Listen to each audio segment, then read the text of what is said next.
Hello. Hello everyone. Hope all of you are having a good Sunday. This should be working, I think. According to OBS, everything is good, so indeed it should be working. So after a while without playing TXR, we actually meet again to continue this playthrough. I don't know where I actually left, so I'll have to check into and see where I am.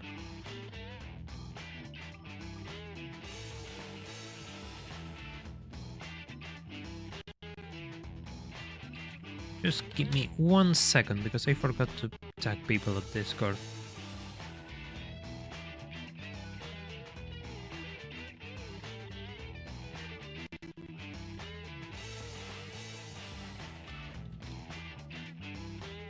Actually, I have a bit of an issue with my keyboard because the spacebar broken and it stays stuck. That's fine. Just re-tap it and it gets unstuck. It's that easy, you just kind of have to tap it differently and it gets unstuck. Problem solved. Unless I don't think I can just get a new keyboard. Doesn't matter. Problem solved. Sometimes you just have to get a bit creative to solve problems. Not everything is at hand, and sometimes you don't really want everything to be at hand, you just want to get things done. And the best way to get things done is probably just improvise with the tools that you have at hand. Why isn't it showing here? There you are. There you are. Okay, that's enough. That's enough not looking at the chat because I can actually read it now. Perfect. Hello MRB, hello Rising Edge, hello Ludicrous Fool, hello Konosuba, hello Randome. Hello Be Yourself and Lamborghini, hope you guys are enjoying your Sunday.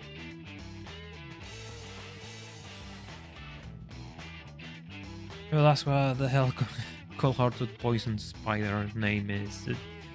Yeah, it's completely random how TXR generates names, and it's probably one of those mysteries which nobody will ever figure out because it's kind of a random thing inside the game. Rival list. Yeah, we don't kind you. No.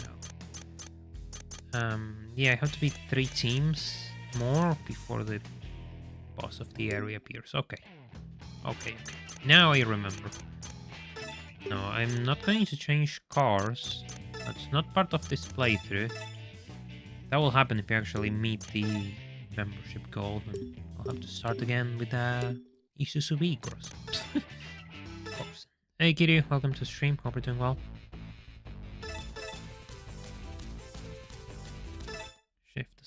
Shift assist should be off.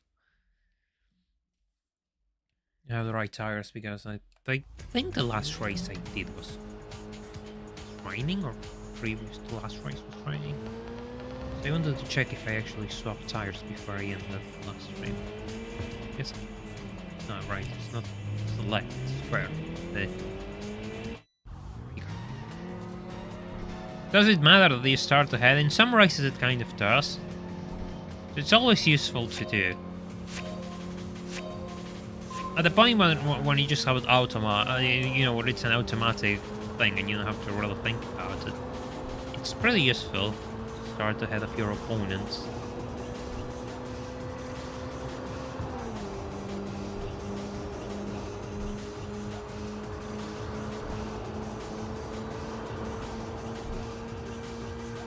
Oh yeah, I have to be careful. I'm going to crash into a random. Yeah, the Lexus, great. It's gonna crash though. I'm gonna crash too though, so I guess it's... Okay. Look, I crashed, you crashed. We're even now. You can't complain. I completely misjudged that wall. I was certain I will get through, but then again the car was sliding all over the place and it was risky nonetheless.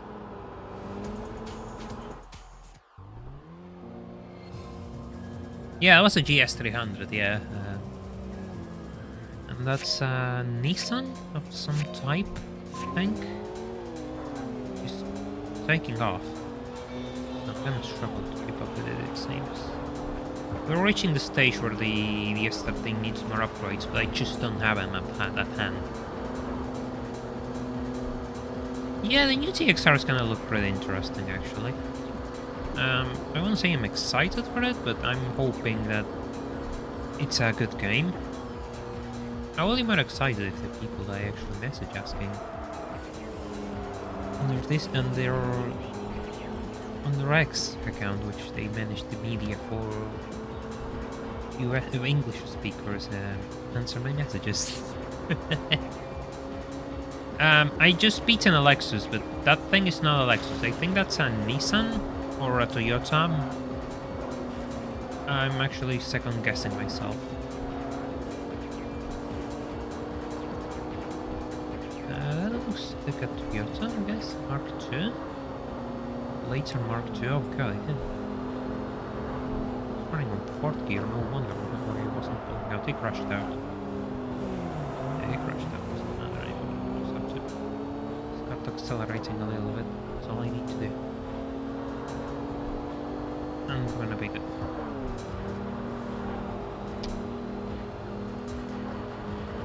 Oh, he's... Goof. Oof.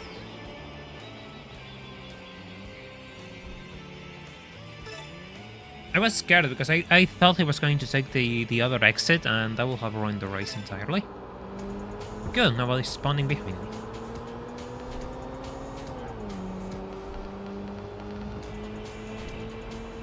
Yeah, the problem with this is the fact that it's just you need more engine upgrades, but they unlock at really late stages, and your only option is getting the engine swap.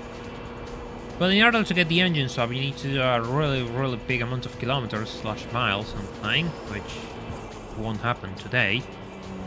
So yeah, it's not like we have many options, do we? Other than hoping for the best. And entering pit areas constantly to actually not overheat the car, because if it overheats then it's dead.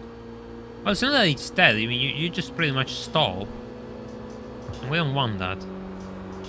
How do you activate the boost? You just press select, and it's only for turbo cars. You just press select. NA cars have their own boost, which is a bit more specific, harder to use, and I don't really remember what you have to do because I never use it. But it is also much more effective than the turbo boost. It is also really intense and water and oil temperatures. It just skyrockets instantly. How big we're talking? We're talking lots of miles left. Pretty sure we're halfway at least. But it's closer to 2,000 miles if I recall. It's 1,700. Something, I don't really remember. I always forget the exact number. I just know it's a big number. Since I wasn't planning to do it today, there's no way I'm going to remember either. Yeah, it's kind of when it gets a bit annoying, when you have to actually find the pit exit to actually cool down the car. It takes a while because there's not that many.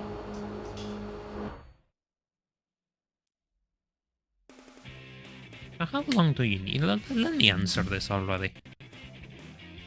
Engine swaps. Tokyo Xtreme Racer 3. How to unlock engine swaps.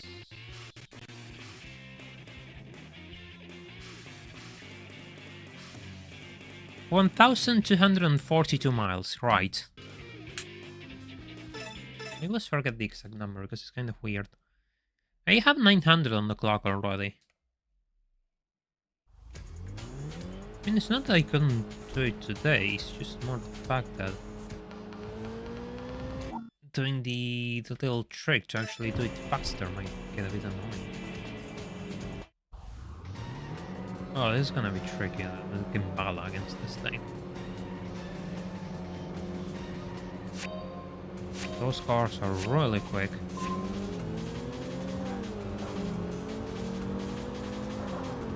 Managed to accelerate at least up to 9 miles. Isn't that good? He crashed out. Mission accomplished, he crashed out. I managed to play the traffic to my advantage, and there's a car on the outside lane, so I just have to slow down. Just gonna crash into it. Perfect. Okay, this is really good traffic placement. This is outstanding traffic placement, never mind. That was ridiculously quick. And I didn't overheat the engine whatsoever. Which is good, because it means less stops.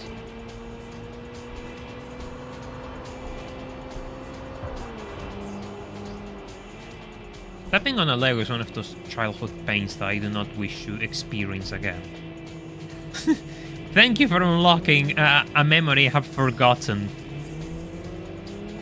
I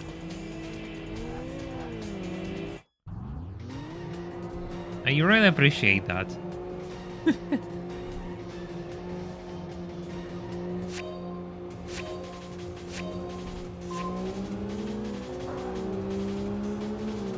We can get in use roofs. I don't know. There is a roof on the game's data. I don't remember which one. I think it was the RCT. But anyway, there's one game data. So they probably toyed with the idea or something.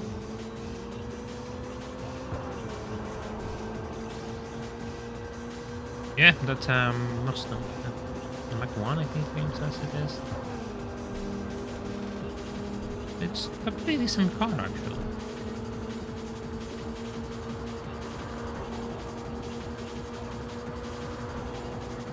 Okay, easy on the boost.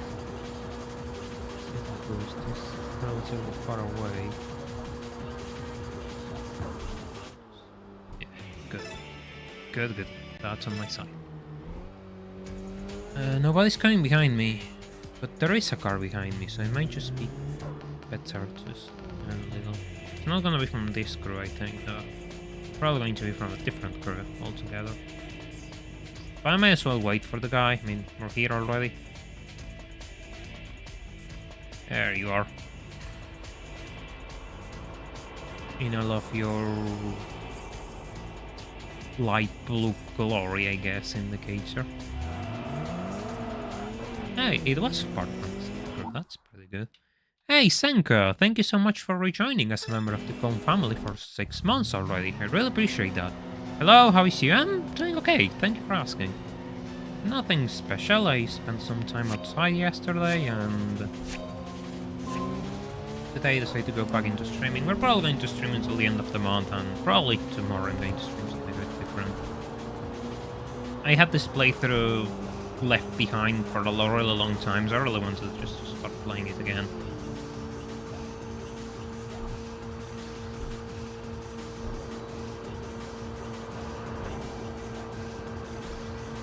Yeah, that's a GTI.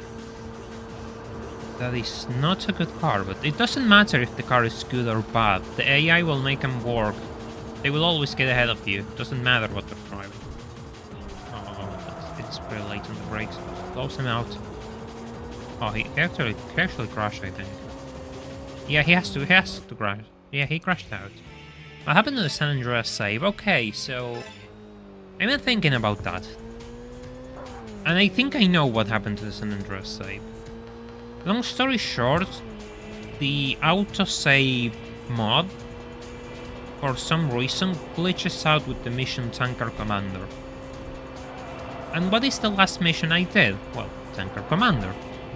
It glitched out. I have to see if all the saves that I have are affected by the glitch. Because if they aren't, there may be a chance to turn back. And if they are, then I'm screwed. I have to start it from scratch. Oh, I'm gonna head straight into a truck, aren't I? Yes, that's good. I'm out on the exit. I do hope that the boss doesn't jump me after this, because the car's a bit toasty. The car's pretty toasty right now. Some work carrying cargo for a truck, waking up around 1 to 3 AM.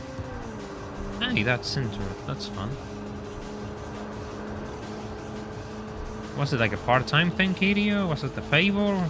Is it something you're still doing?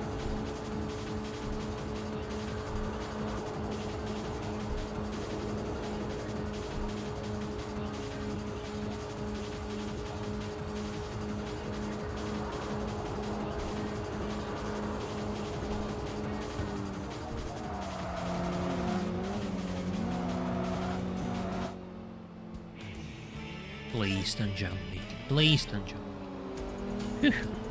Okay.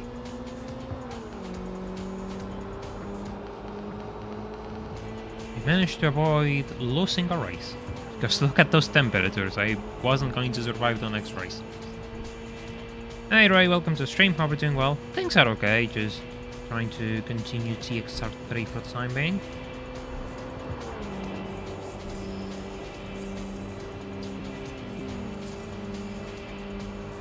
I'm wondering what I'm going to do for the next couple of days live. Part-time, look, I'm going to work this week. We will return to the next one, doing this until the end of December. Oh, hey, that's good. It's always nice to have something to earn a bit extra, I guess.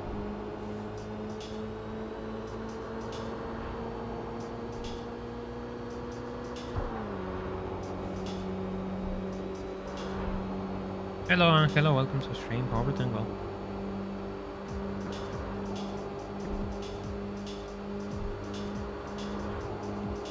I don't care about any racers now. Just get out and pull down the car a little.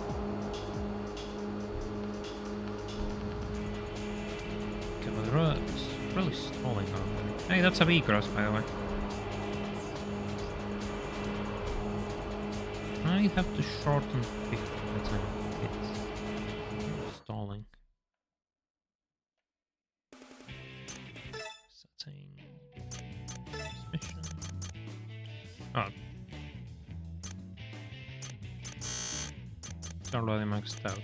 Okay, let's go on to this then. Unlucky. Okay. Caller, please behave. Never played the Dreamcast games. I only played the PS2 ones. And still, I probably have one or two titles missing on the PS2, so there's that. And who are you? Yeah, sure. Let's go for it.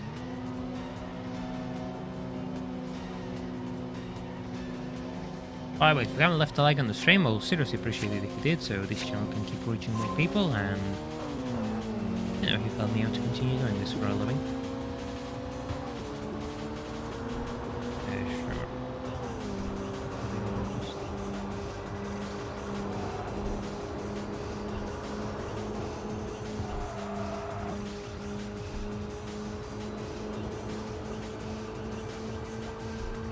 It seems slightly better. At least it's not stalling at this bottom 50 here. Without overboost. Yeah, they probably did a lot of races today already.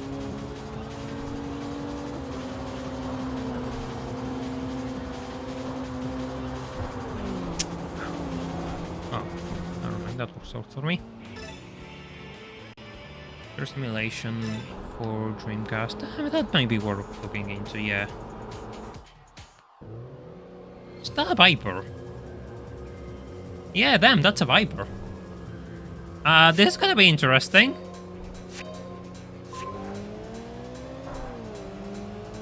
Yeah, this is gonna be interesting. Oh, great. Great, I'm completely blind. That's awesome. I'm blind. I cannot see where... I cannot measure with my eyes anymore.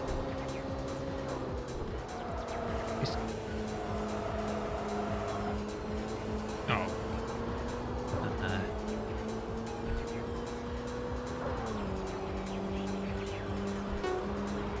I'm not catching up to him, are I?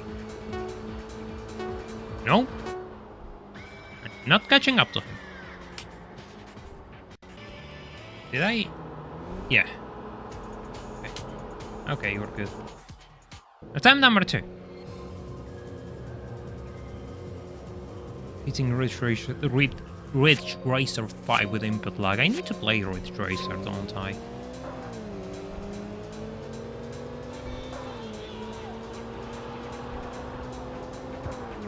Hold on. I mean, that's to be expected. It's a Viper. How else do you expect this to go? No, I'm not catching up to that guy. Okay, attempt number 3, I guess?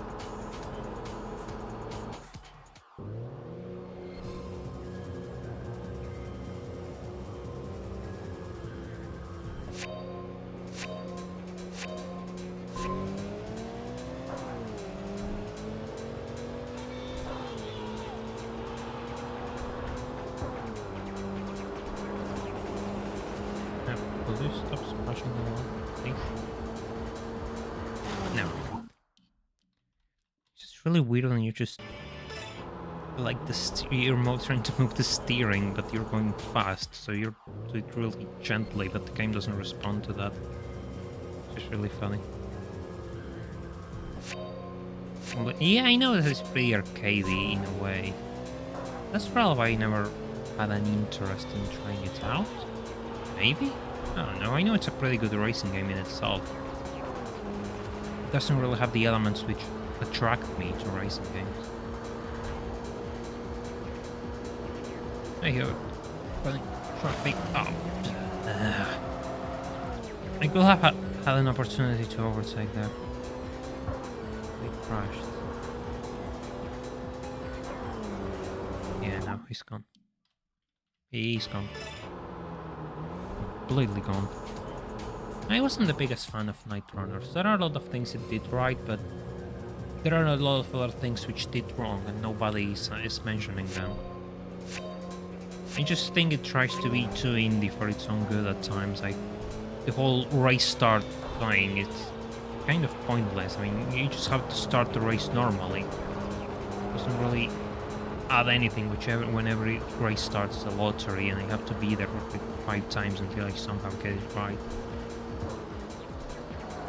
You know, some things are worth experimenting with, some others are just... doesn't really matter.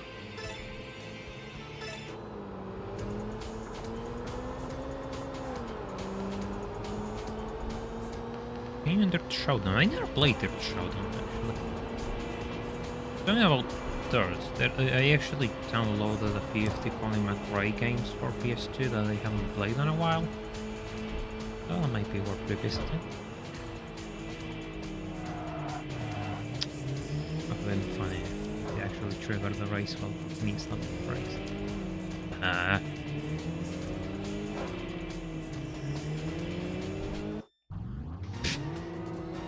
That's a V-Cross, by the way.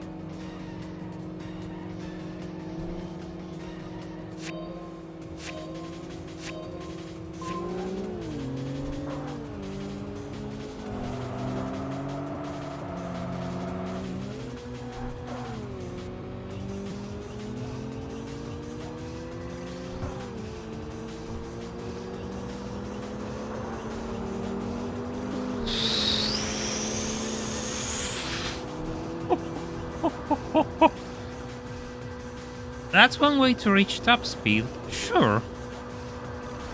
That is one hell of a way to reach top speed, never mind. Here he comes again. Oof.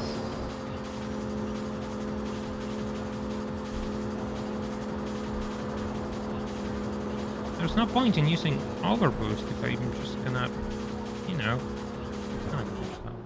Yeah. No point in using overboost if I'm already at top speed, you know. What is the point? Go any faster when I don't have any more gear? That's gonna work.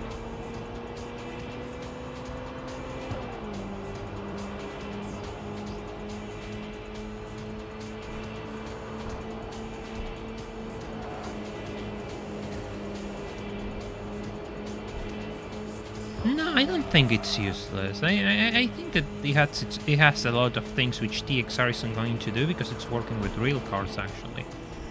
The tuning system was excellent on Night Runners. It's probably one of the best things in the entire game. And more racing games should have a tuning system that complete, really. It really turned out every car into a set of Legos, really, which you could do whatever you wanted with them. I really like that. The aesthetic of it was nice too. guess. Yeah, it has its own charm, so that's okay. But it did show a lot of, you know, gameplay shortcomings that I think that they seem to be, you know, made.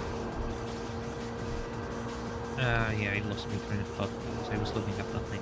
A lot of the gameplay design elements seem to be made to actually, you know, fit the vibe in quotation marks.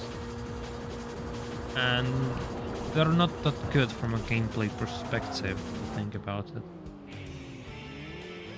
Yeah, the sense of speed was also really good. To me, the thing I remember the most about Night Run was the way you could build cars, really.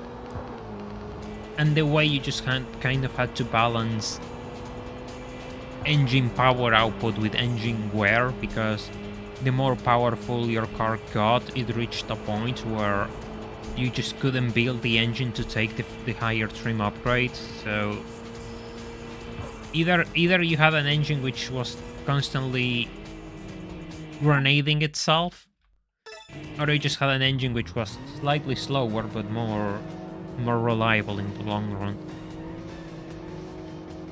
And of course those things didn't... Oh, no, don't tell me we're going to do this. Don't tell me we're going to do this. Fine, we're going to do this, okay. Maybe for the best, because those stars are cooked anyway. Get out of here and just do this final boss for the night. Then come back. It's too narrow to go so fast. How does he manage to zigzag between those trucks when he's driving the P-Cross? What the hell? Oh, I'm dead. I am completely dead. I am completely dead. What the hell? Yeah, no, the engine is also cooked, so... There goes my wing combo. Never mind.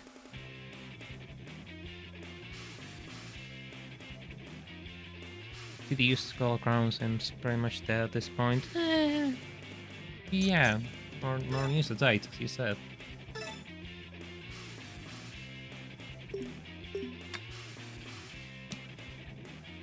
Kind of a tragedy, really.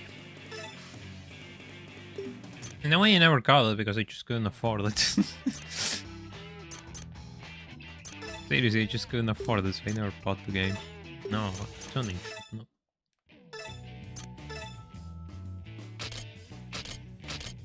Oh yeah, that's gonna help. All of its 6 horsepower. Max cooling. It's sunny, so I don't have to swap tires.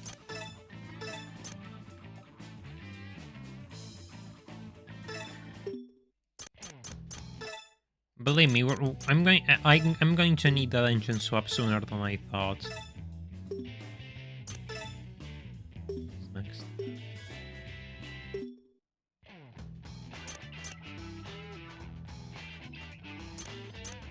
Pretty much everything you said on your video applies at TSLR ground. That's unfortunate because when I noticed that they didn't really fix much of the game issues as performance and all of the other things, I was pretty disappointed.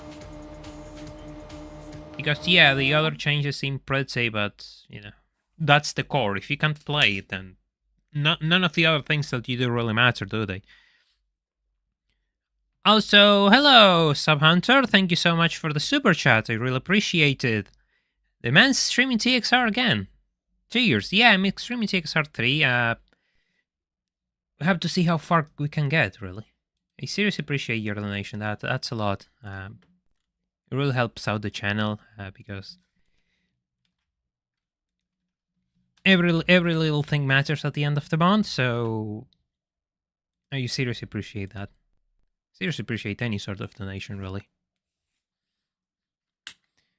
Lose anything? They should. They're still present on the final game. So yeah, I didn't lose anything. Yeah. Hey Jordan, welcome to the stream. Hope you're doing well. I'm doing alright. Thank you for asking me. Just continuing with a long forgotten playthrough because I started to crunch videos. First the whole least cars playthrough, then the Spec 2 video. Fun fact, I actually passed out editing that least cars playthrough to release it on the day I did.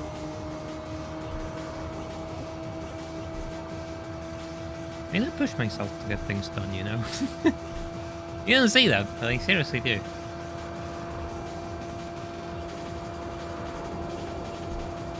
Does the muffler make a difference? Not really, just change the sound a little bit. Oof. Good the race ended there because he was going to crash into me. I could hear it. Sure, let's slam the brakes. Go reverse.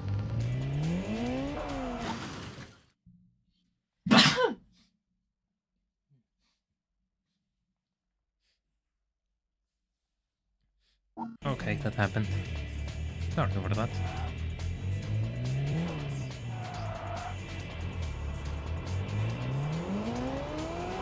Am I going the right way?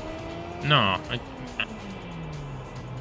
I'm not going the right way. Don't crash into me. I need to find someone.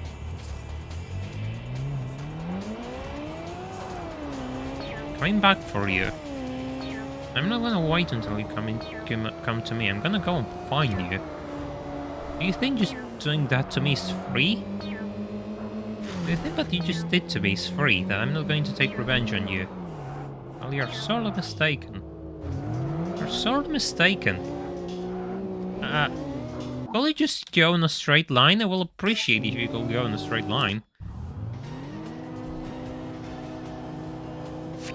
All of your orange glory super tuning.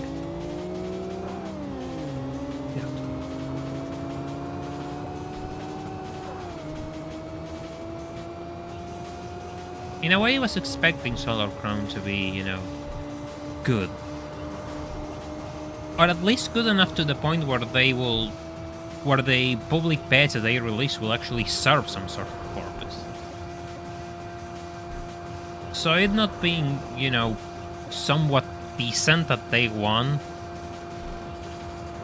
was kind of hard to you know, accept, but no, this is what it is.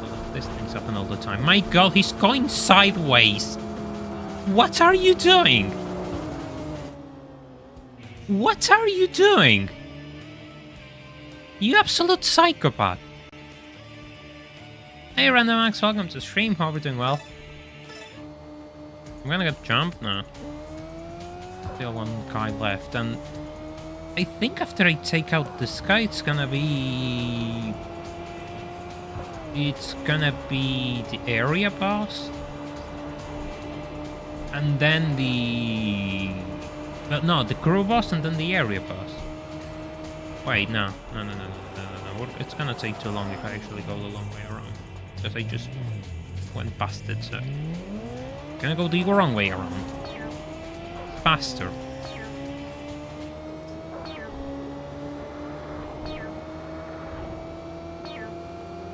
Don't yell at me for going the wrong way, game. This is Japan, they drive in the wrong lane anyway. Why are you screaming at me?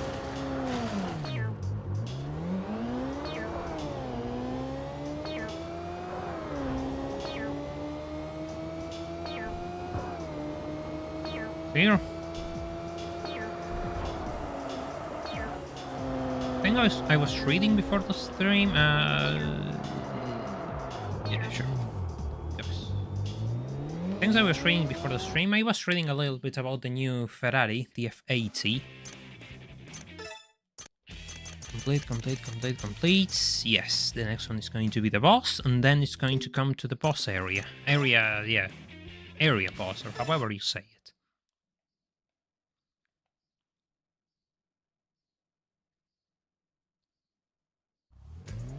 I was reading a little bit about the Ferrari F80 before starting the stream, and it's pretty interesting, to say the least. There's a pretty good article on Road and Track which breaks down the technical bits of the car, which is good read. I suppose the most interesting part is the fact that it's gonna take a while to power up. Okay. I suppose one of the most interesting things to me is the fact that it says like it produces over 2,000 pounds of downforce, which I'm not sure. I think that's a pretty insane claim.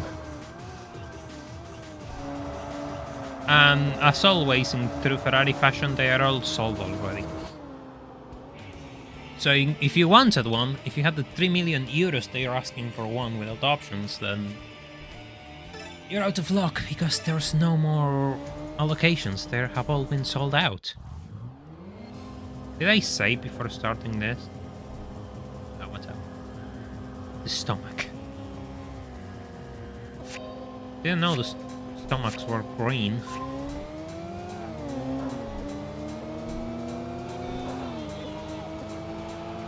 We're up to speed already, but don't abuse the overboost.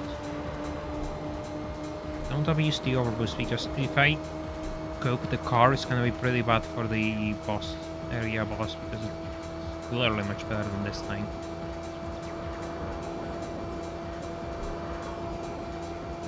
What a weird team. They seem to be pretty regular performance-wise. Some of them are surprisingly quick to rest, stall at startup. Huh. What a bizarre team. Trek's stomach. By the way, if you haven't left a like on the stream, you should totally leave a like on the stream, because we're trying to get this channel to more people, and what better way to get this channel to more people than leaving a thumbs up on a video or a stream. Oh, here comes the area boss. Another Viper. Flying Dragon. This is gonna be fun. And he also has... He also shines. Yeah, that's a power-up, alright. I don't have the power-up where I'm shining as I accelerate. Come on, hit him on the corner exit. No, he's gone. Then I'm relatively in the range where if he crashes out, they could catch up to him. Oh my god, the car's just stalling.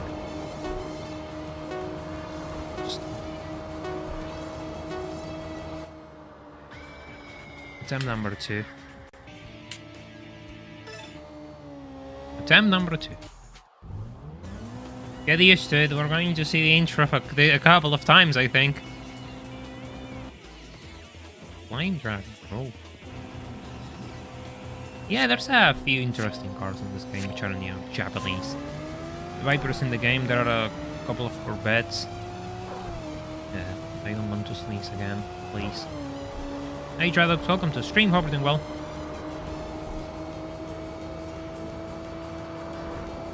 Come on, you inline 4 blender engine, go! Go faster!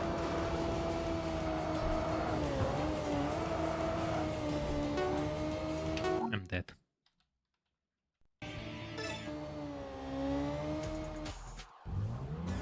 I'm going to speed this up. I see it already.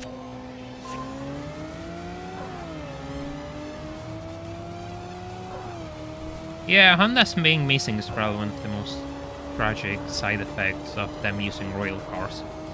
Because if they didn't use real cars, probably could have gone, you know, Hondas like they did in Zero. But because they decided to use real cars and Honda didn't want to be associated with street racing, yeah, the ship failed. I need to wall ride that because otherwise I'm too slow, sadly. Something needs to go in my favor on this area of the track, I guess. Or I have to wait until the autopilot cruises until the turn and start the race there, because the AI isn't as good as managing them, and that will give me a slight edge at the race starts. I could win there.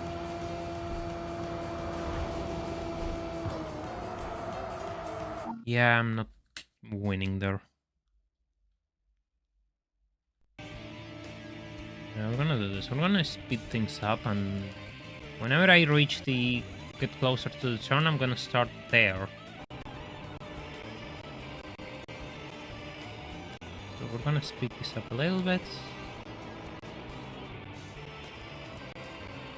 More. We're gonna start here.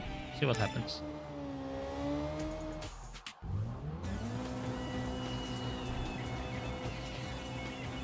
That might be too late now that I think about it. That might be too late, actually. Yeah. But still, he just cannot power his way out and leave me in the dust, so it takes a little bit to get up to speed. God! Stop rolling, please. Just stay still. Don't slide.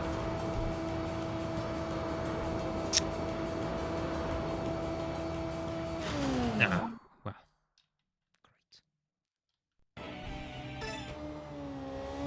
Sadly, I'm too far behind already to do this the way I wanted it. Should have tried a little bit earlier. Oh well. I think there's a chance. It's gonna be a bit of a roll dice, but there's a chance.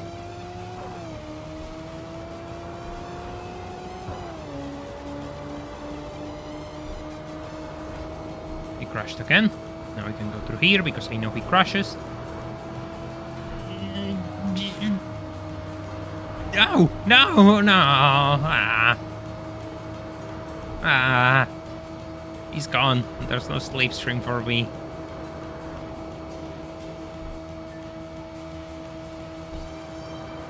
He's out. He's completely gone. He's completely gone. There's a few American cars in this game. And they are good. I mean, even I think it's a Pontiac Firebird, which comes with the inline 4 for some reason. The Iron Duke is actually good after an engine swap. There's a chance. Yeah, the B-crosses are right. I mean, pretty charming thing. It's hard to be upset with the B-cross.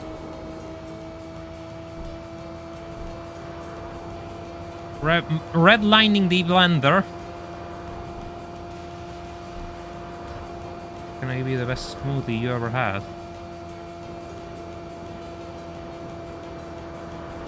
70 stalls, man. Yeah, I'm flooring the throttle, by the way. And look at it stall. Look at it lose speed. There is absolutely nothing I can do to maintain speed with this thing. Where is the F3? So my strategy failed.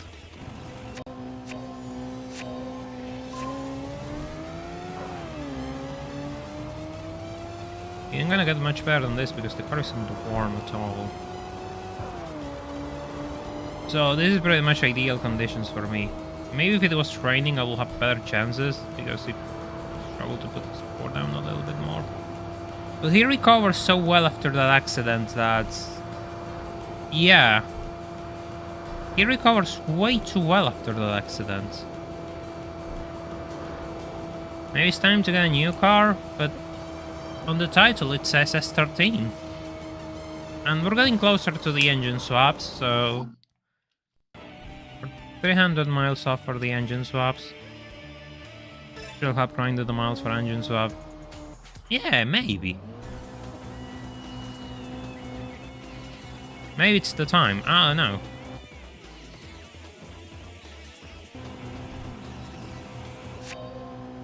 Truth be told, the area he crashes, I mean, it's relatively wide, so it makes sense that it's pretty easy to recover. I mean, there's a lot of areas to go and straighten out the car. Oh. Okay, I'm taking this. We're out of here.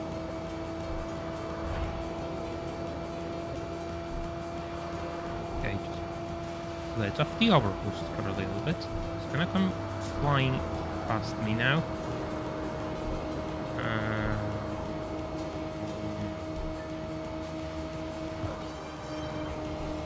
No.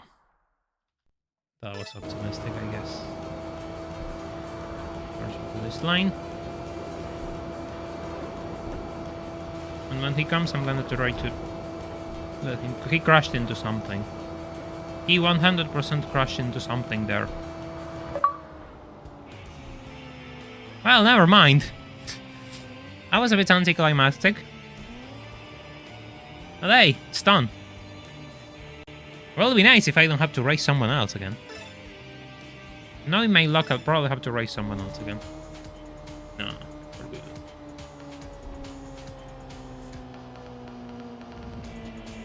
Sorry, started drinking water in the middle of my sentence. We're good. Rival list. Let's see what's new then. My problem is, this area is really... I need a faster car for this area. And I don't have it.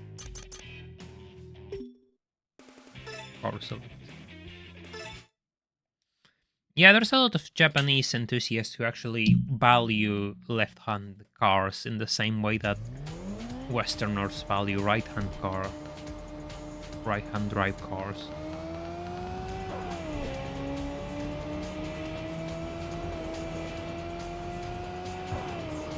A lot of European cars are actually preferred in left-hand drive in Japan. Nothing here, so yeah, might as well. Added parts. Is anything? The game makes fun of me. The game makes fun of me. I need to go faster and I get a brake kit of all things. Joking. You're really joking. It's like you're making fun of me. B-Cross, base grade, ooh. I wonder what the luxury grade brings then. And Flame Dragon. I don't like this livery.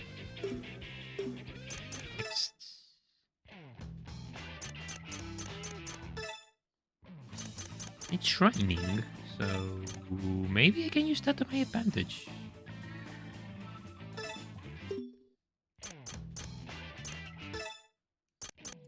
Tires. Normal. And normal.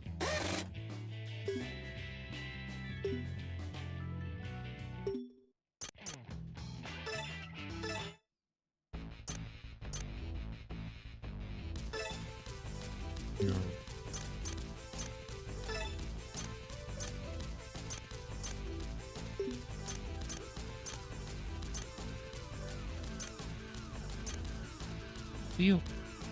Will you move in this area? I forgot. This one goes into the Kanjo loop.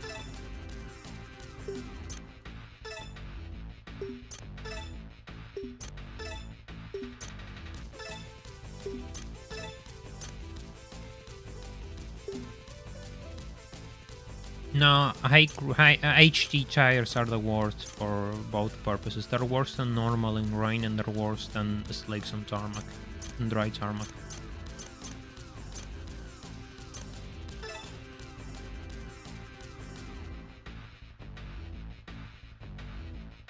Forgot how you navigate this area actually. Completely forgot how you navigate this area.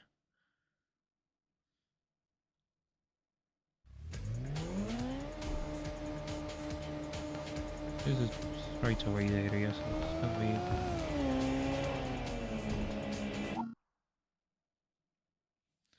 Sure, let's try this. Why not? It's gonna go well against a all-wheel drive car in the rain.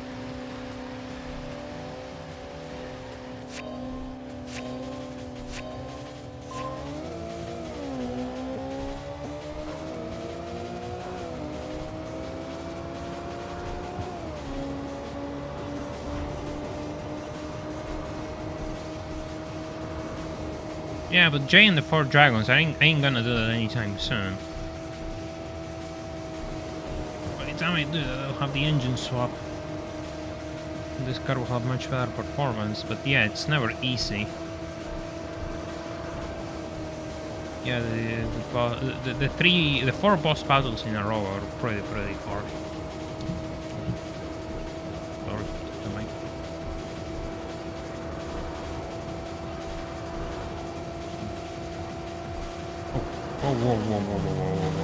Whoa, hey, go to the other way.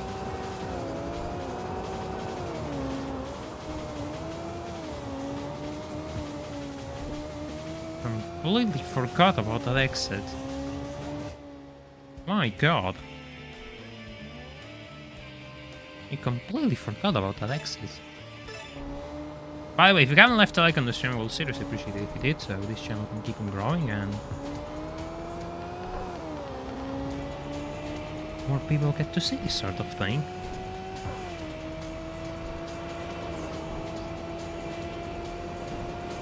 Yeah, first you need to beat the final boss of whichever team you have. Then you have to beat the 3 dragons. Then comes Jay. It's a pretty intense run of battles, really.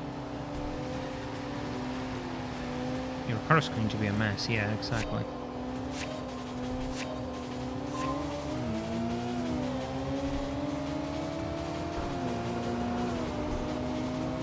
Do you want a Citroen Ami? Do you really want to be near a Citroen Ami, Tralos? That is the question here.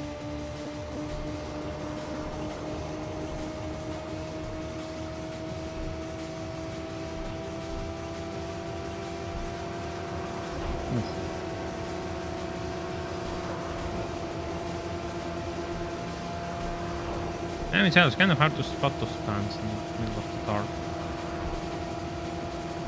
This area is a little illuminated. Ooh, see, that's what I told you. Perfectly placed at corner exit.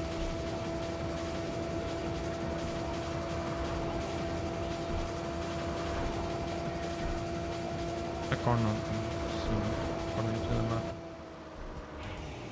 Thank God I got rid of that guy because I was going to crash into a Vandal.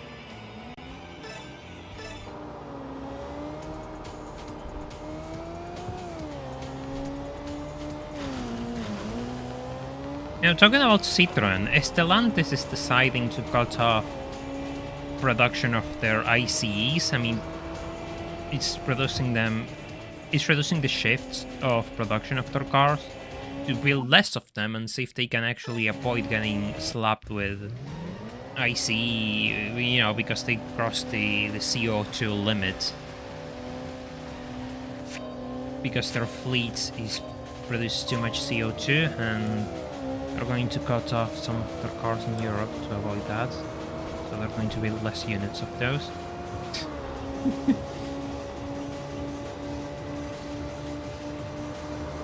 Brilliant.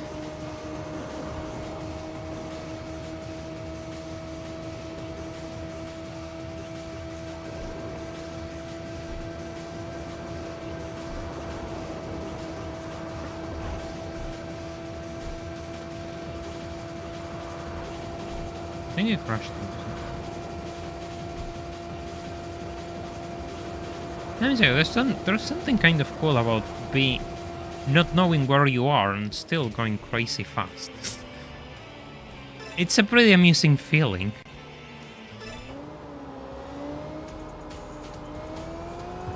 Until you crash and you lose the race. But we don't talk about that, do we? It's pretty hard to see what's coming, yeah.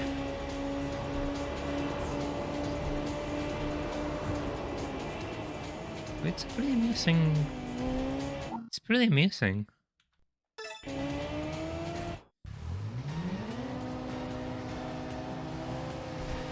I think there are more catastrophic cars than the A-Class when you think about it.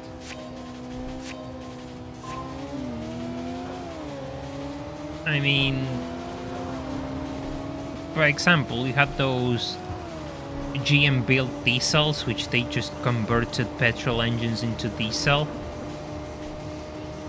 Those were a disaster that they had to pull out of the market so fast that nobody really knows what ended with how it ended with them.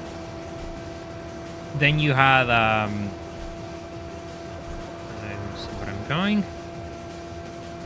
There's a corner coming up. Yeah, I see it on the map. Oh, hey, no, get back here.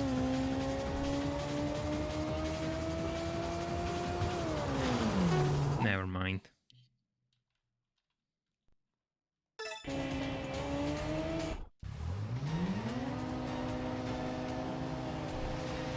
That attempt never happened. This is the real one.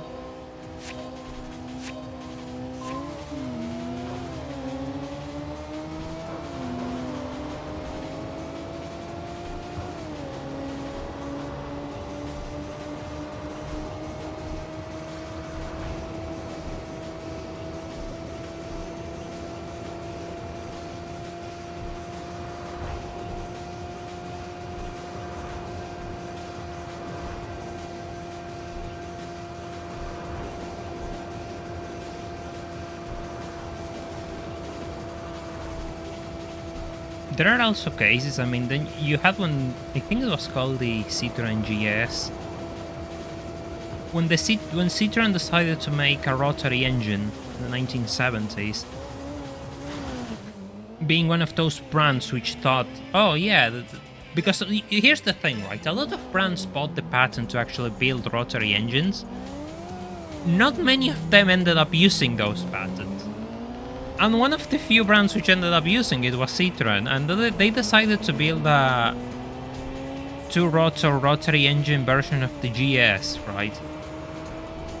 And by the time it came out the market, the car was such a disaster that they actually had to buy back the units and pay for them and buy it from the customers. So today, finding one is really hard because most of them have been taken off the road by Citroen itself, and yeah, they were destroyed, by the way.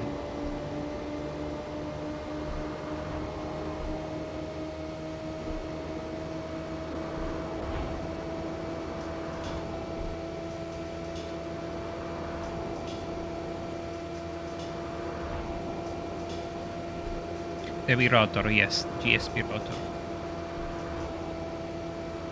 Very steep. Need to cool down the engine. Okay, I might need to cool down my engine. Where's my next pit area? I don't think it was more so having the patience to work them out. It was more a combination of features, because by the time rotaries came into the scene, right, it was the late 60s, and by the time they will have been ready to actually see service, it will be the 70s, and by 73 then you had the oil crisis, and the oil crisis just put a stop to absolutely every plan of using any engine with high consumption of fuel. That stalled all the plans related to that, so I'd played a small role in it.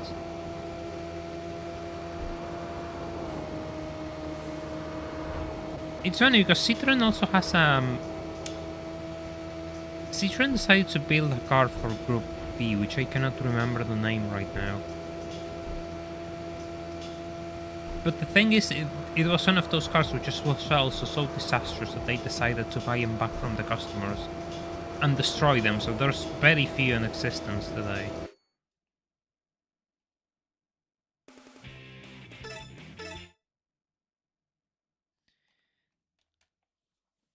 But I cannot remember the name of that thing, by the love of me. I think that's a Wanderer.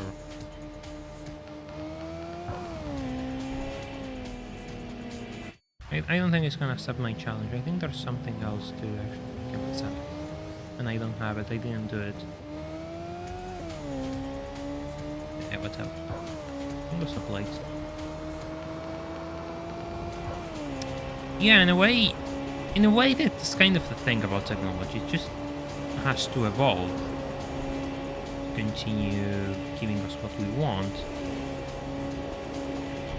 But it's kind of funny because if you just throw more restrictions at it, it ain't gonna evolve in itself. It's just gonna come out of necessity, and it probably means that the best thing isn't there. It's just the best solution that will been made in this short period of time that you have all given me to actually make up a solution. First, to repaint your car. Yeah, I remember there was something, but I don't remember what. It wasn't too bad either.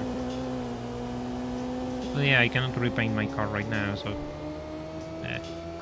there he is. Yeah, the VX40C, there it is.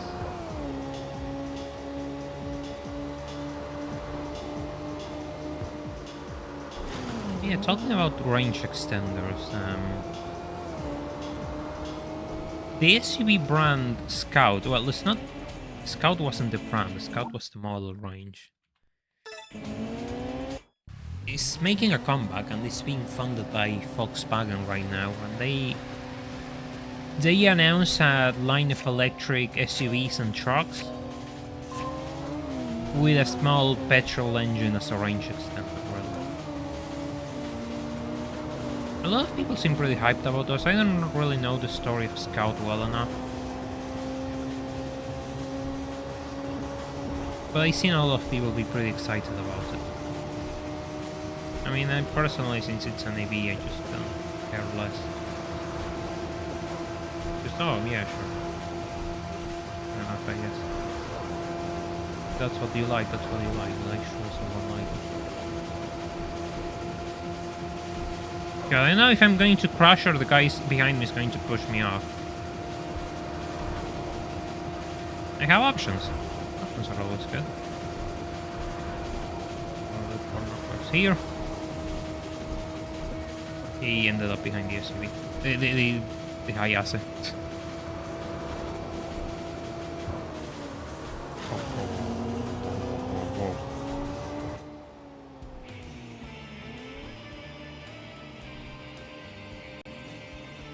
Yeah, there was a Mazda RX-7 built for Group B, but it was a relatively low-powered car. I mean, it wasn't like the crazy homologation special things that we have seen, and it sure as hell wasn't competitive. But there was a Mazda RX-7 which saw service on rallies, and it was part of the official Mazda team for a short period of time. The car is still alive, if I recall.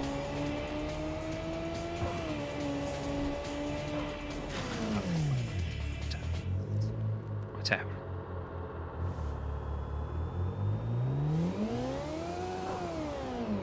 Yeah, I don't think it's a bad idea, you know, having a range extender on EVs. Surely for cars which only see CT usage is kind of stupid, but for heavy-duty vehicles which need a lot of energy, then yeah, sure, it's pretty clever. Pay your toll, please. Excuse me, I don't have any money.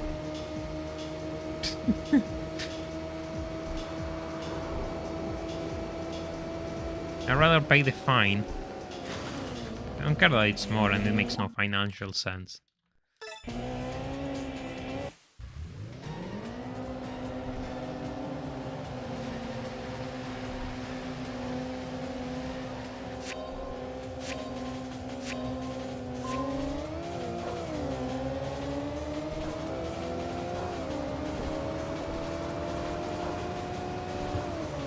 You know, all this talk about the rotaries, and there is a chance that the rotary engine swap for this car is actually pretty good. Have to test and see. Oh. No. Great. Perfect. Perfect. No, you're correct. Mazda is actually working on a way to bring back rotaries, but we don't know we don't have many details about it. We just know that they're testing it with some sort of hybrid layout.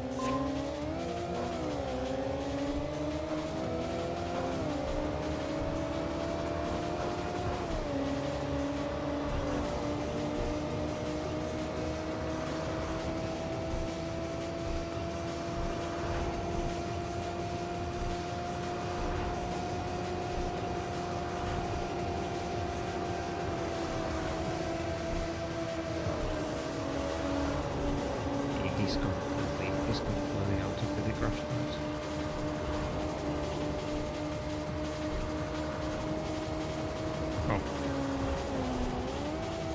Okay, it took my eyes out of the screen for a second.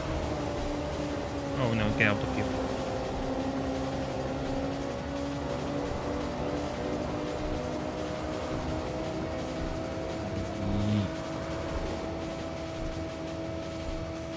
I think I'm following the road just fine.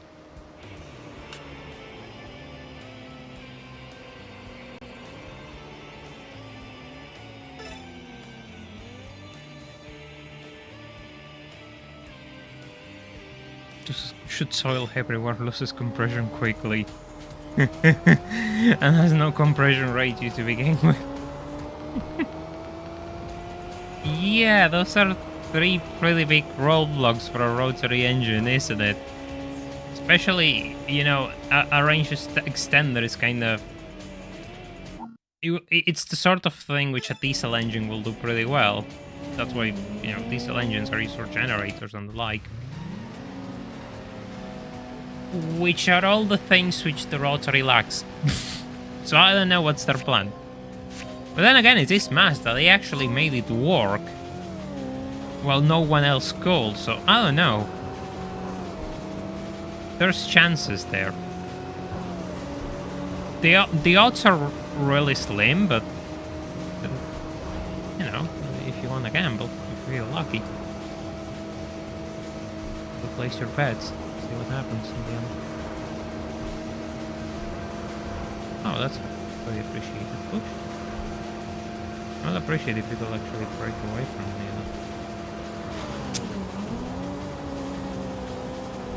Yeah, I'm dead.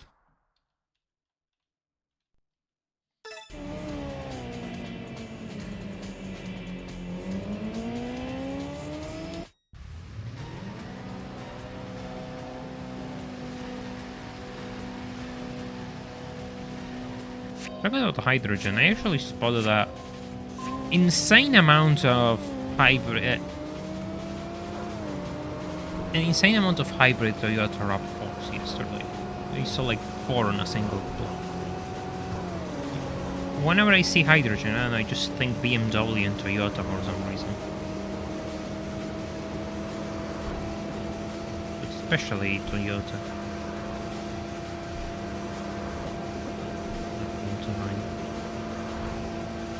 Gembala is gonna be a bit... Well, Gembala seems a bit out of my league, doesn't it?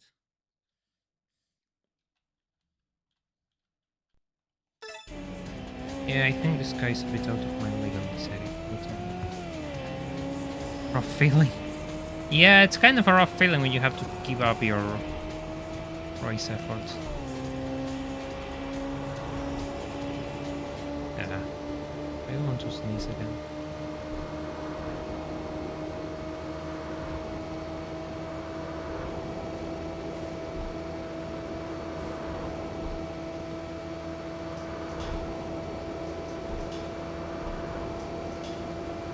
All I know is that pretty much every single brand which promises to do anything which isn't EVs has ended up dropping the ball in some shape or form, really, so... To me, everything falls on the shit show category, but... BMW probably takes the cake.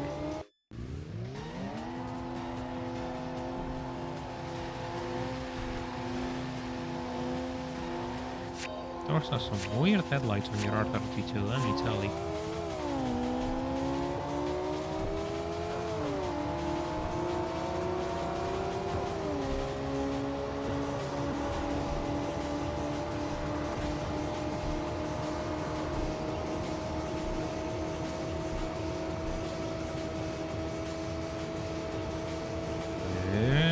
Yeah, I'm fine. Here he comes. Hey, give me a little bit of a push, come on.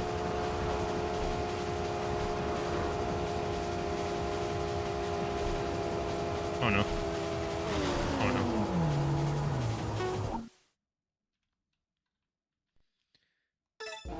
You laugh, but nuclear-powered cars were actually thought about in the 1950s. It wouldn't be exactly new.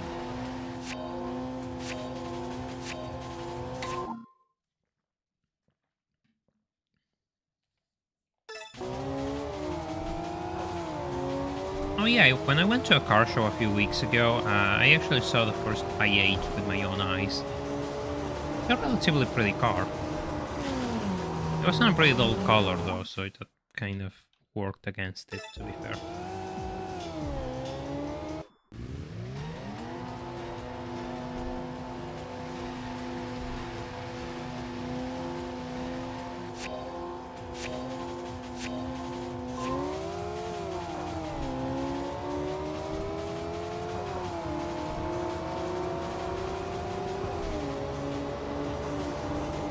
It's funny because the I range of BMW didn't go so well, especially the i8s.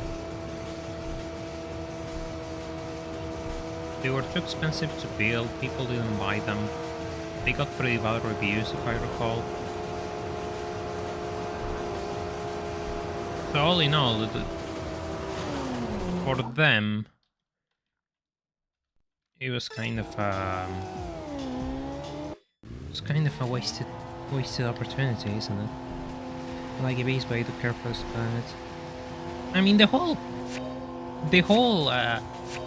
either you care about the planet or you care about cars is a pretty big false dichotomy, to be honest, because people talk as if this is still the 1950s and the best thing you could hope for is a 6 liters V8 moving every single family car across the country, when it's not really the case.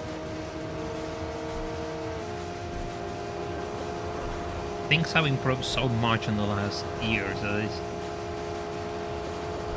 that the alarmism around cars, for the luck, that's not even a word. What the hell am I saying? The whole fear-mongering around cars being bad is totally misguided and comes from a position of ignorance, in my opinion. Well, not in my opinion, it actually comes from a position of ignorance. Ask any of those guys what do they know about cars, and they cannot tell you a single thing about how a car is made or the things that have been improved on the last decades.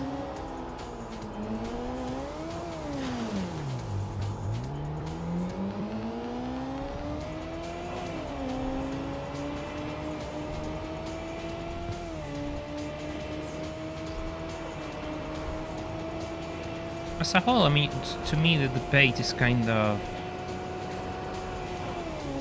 short-sighted, because at the same time, the proposition these people make is either go back to the Stone Age. It's funny because the solutions always lie on go back to the Stone Age, give me more power to actually restrict you, or give me more money to actually do things which will improve your life, but they totally will never get done, and I'm going to pocket that money in the end. I don't really see how people don't realize that they're getting taken for a ride here.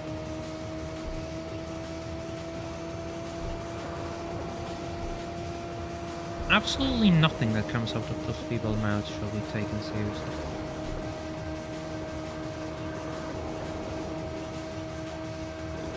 The solutions are always pretty simple, because if the solution could be made, it would have been done already, because absolutely everyone wants to do better. There's more profit to be made by doing things better, because, you know, you're doing things in a way which is sustainable.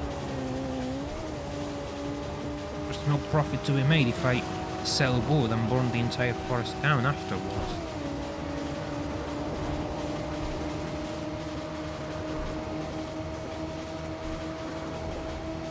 Who would have thought that Corolla hatchback was giving me issues, Jesus.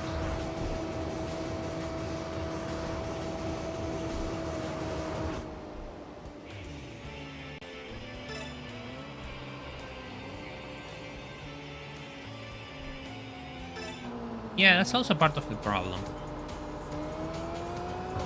It's not so much that you need to have as many choices as possible, and then let, you know, people decide what adapts better to their needs, so on and so forth.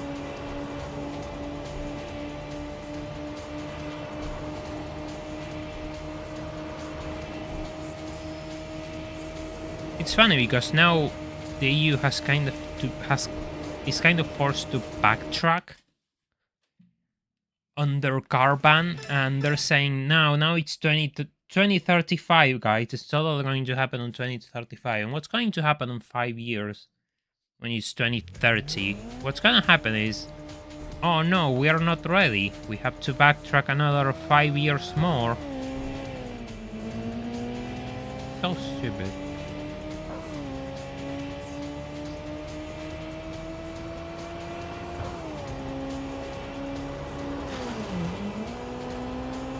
I guess we just can't enforce things like this. And honestly, the people who just want to enforce them are there just to make money. Well, I won't say make money. They're just that's a whole rabbit hole in and of itself, really, because their incentive doesn't seem it's never financial. To me, all those people who just want to dictate how others live, they are just complete psychopaths that actually want to control everyone's lives. And that's why they push for things which always restrict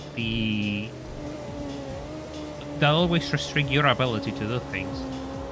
Either by pricing you out of the market, or by just using the state to actually prosecute you. Always the same. I mean, just look. You can just look at all the whole discussions that have been happening on the mainstream for the last 10 years, and it all boils down to that. It all boils down to people who are borderline questionable and just want to enforce things by gunpoint. Because that's what they like. They just like feeling powerful. In a way, we had that problem. We kind of have that problem here, and it's funny how things have flipped, because now people got fed up with a lot of things at my country, and they're actually pushing for changes that, hell, even last year I didn't think that were going to happen.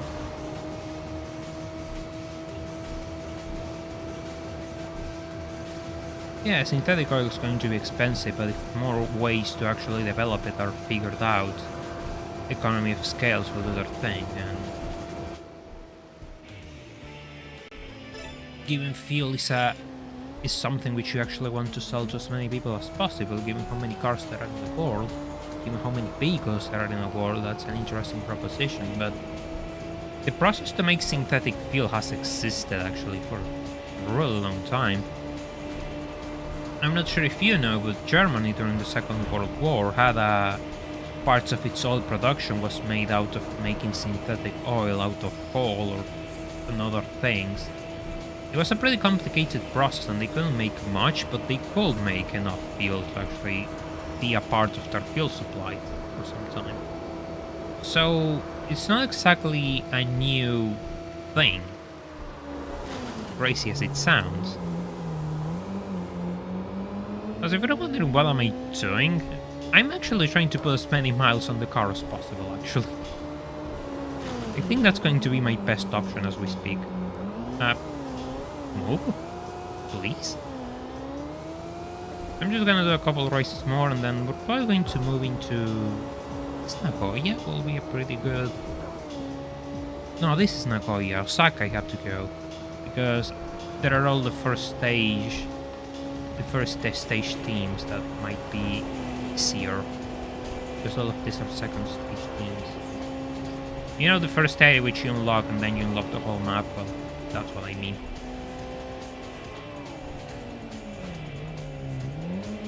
Wood carburetors. Yeah, I remember that whole burning wood to actually move vehicles. Yeah, that was ridiculously inefficient too.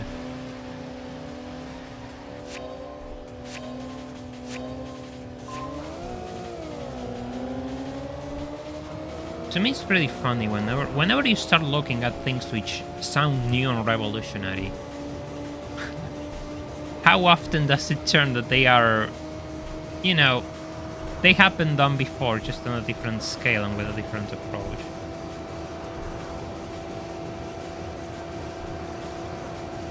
It's funny how everything is just an evolution of something else rather than a new, great, groundbreaking thing.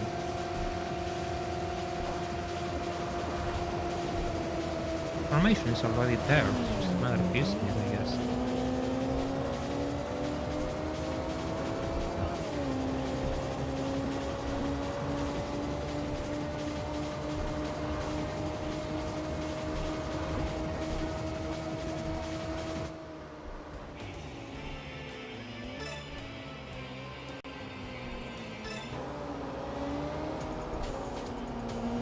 The Zeppelin just saw itself fell out of favor because, you know, the Hindenburg incident, probably.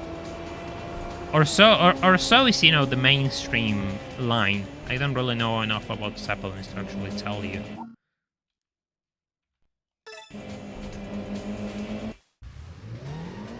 I don't know how this is gonna go. Hey Benny, welcome to the stream. Hope you're doing well. Glad you liked the Spectre video, I appreciate that. Took a lot of... I did made it in kind of a rush, so... a few compromises have to be made. Actually. What is it with this team? Destroying me. I have no pace against them whatsoever.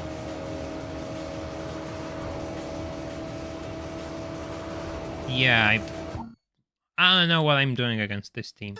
My car is uncut for them right now. Yeah, sure. More parts? Cooldown level 4.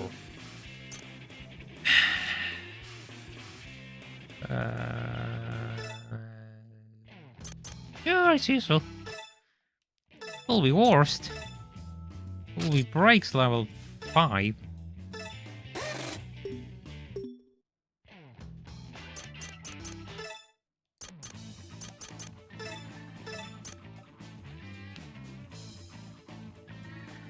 We need to put 200 and so miles to get the engine swaps.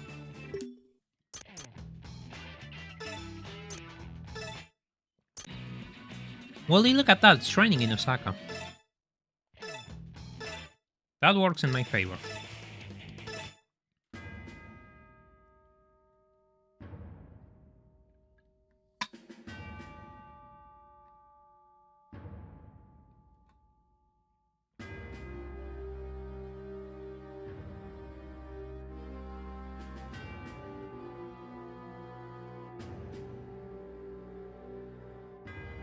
Good old broken cutscene. The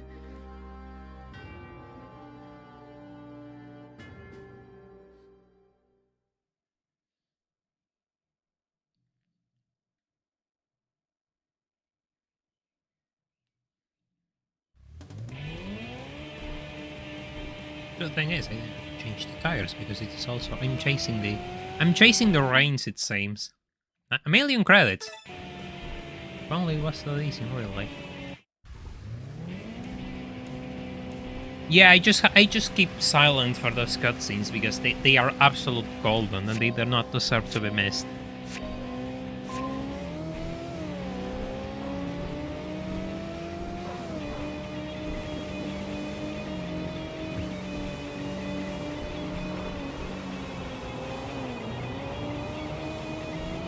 In order to put miles, if I have to go the long way around to to challenge an opponent, I think I will, because I need to, you know, build up those numbers.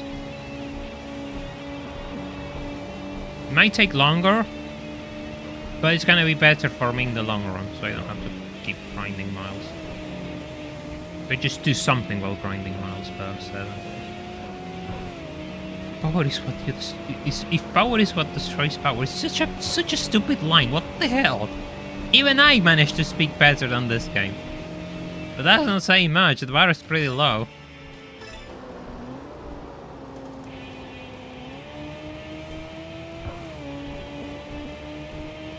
I think it's worse, Lucas, but I think this game probably takes the cake for one of the most broken translations ever made. Hey, what the hell is that? Hey!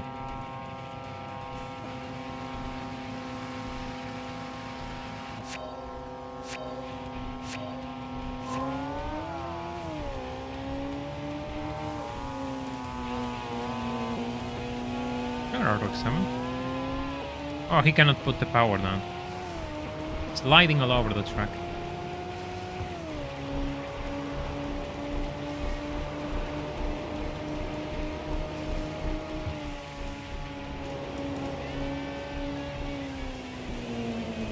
He's following me? Good, good.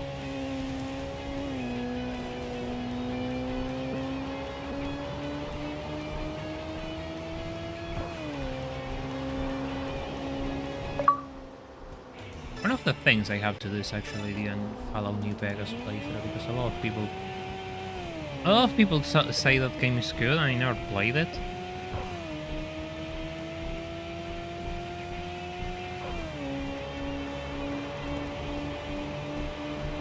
Usually if I will do 90 kilometers, want to do 90 in any Iseta. I probably wouldn't want to do 20 on any Iseta, to be honest.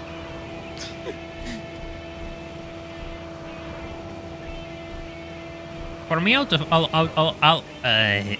those micro cars, the most interesting will always be the Messerschmitt. What was the name? KR200. The one with the bubble roof. That's the one I like. And funny enough, a very small number of them were actually sold in my country. Just so happens that when I have the things on my mind, an absolutely ruined one and with a box full of parts appears on my area. Well, appears on the country, actually, I should say, rather than my area, because it's not near me, it's on the country. But yeah, I just remember that thing for no reason, and it appears. I see one. Really, really cool car. Put a spoiler on it. True, you can just bolt a random spoiler on your reset and you'll be fine. Rip for days. I got it wrong. Yeah, it's the same Messerschmitt, the plane manufacturer. After World War II, they survived, right? And in order to do something, they decided to develop a microcar, and there it is. They didn't make an absolute ton of them, but they did sell a fair number. It's a really cool car, but yeah, the fact that there's not that many means that it's a pretty expensive thing.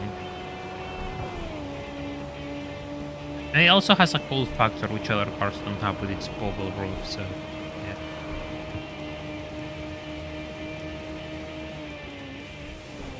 Gonna be pretty expensive.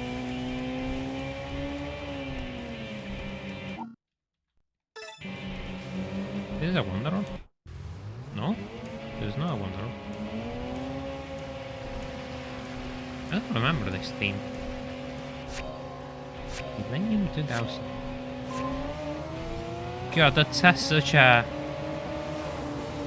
That name has such a Y2K sound to it. Guess it fits the... Well, this is 2003, so it's kind of past that, really. But it really does fit that, doesn't it?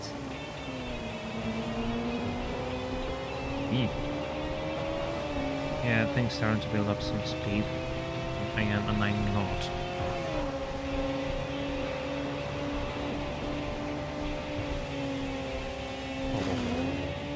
Whoa, understeer.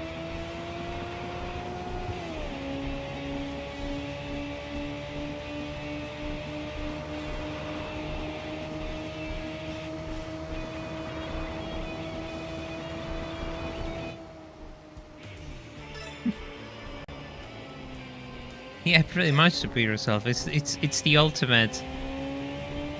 It's the ultimate. The ultimate. Oh no, we're not bad guys. Look at this cute car we have made.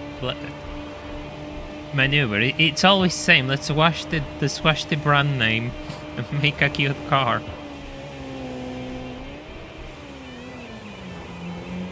Yeah, this game looks really good. Sure, it's upscaled on the emulator. I'm not gonna talk about that, but But yeah, I mean, it looks really, really good. I don't think anyone can argue with that. It is a really good looking game. It always has been. It's crazy what you can achieve with a bit of upscaling in the PS2. When I first played this game, I couldn't believe how good it looked. Especially considering that it wasn't released at the tail end of the PS2, it was released in 2003. And everything on it is really consistent. The car models are right, the maps are really good looking. Especially when it rains. When it rains it looks really pretty.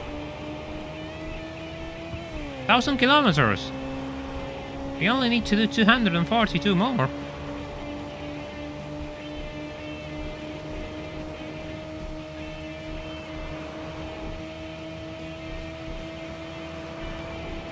I wonder how long will it take to do this. Probably gonna take I always forget. This is not the exit I want. New Renault microcar.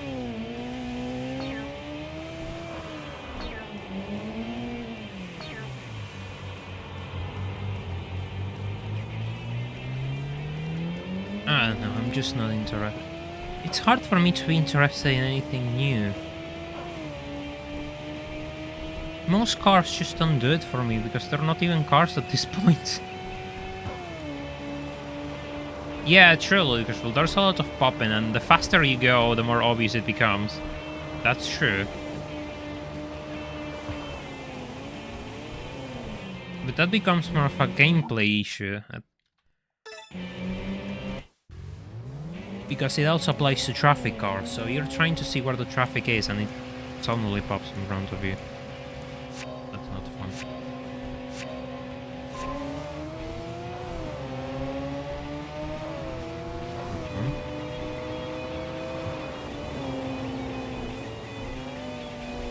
Please make the turn. Did better on the RX-7.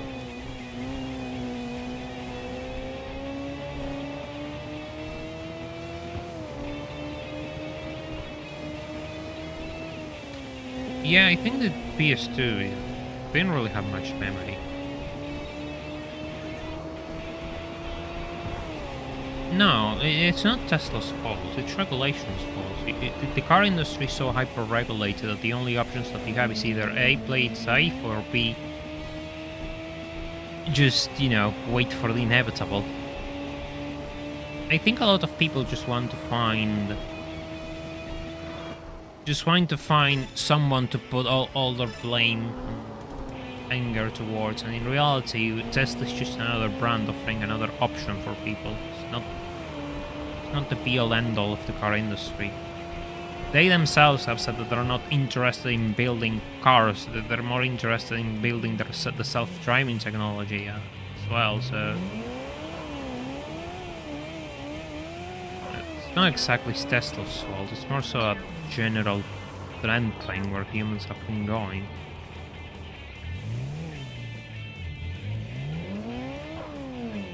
So if you just want to blame something, just blame the people who actually don't allow you to build cool cars and have priced everything out of the market. A few weeks ago I was mentioning that Volkswagen spent like 80-something million euros to actually develop a car platform. And I don't know, but when you need to spend so much money to develop a single platform, you can tell things are pretty complicated, aren't they? So pretty much everyone who tries to make a car, I mean, it doesn't matter what it is, I applaud them for it. And they're a false Tesla. Tesla's trying to build cars, so respect to them. It's not exactly easy to build a car nowadays.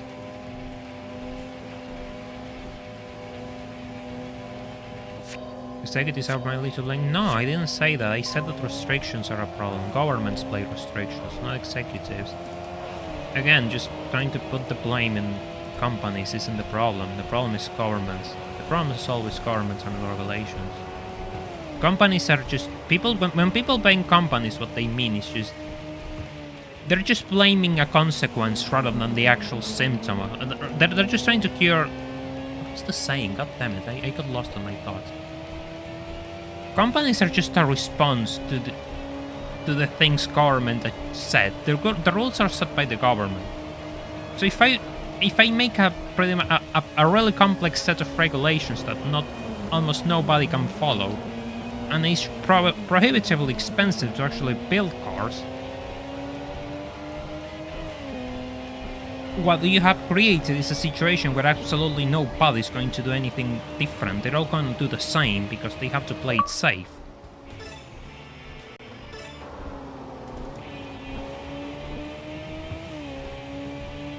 Yeah, a lot of people just have personal problems and they cannot just separate personal problems from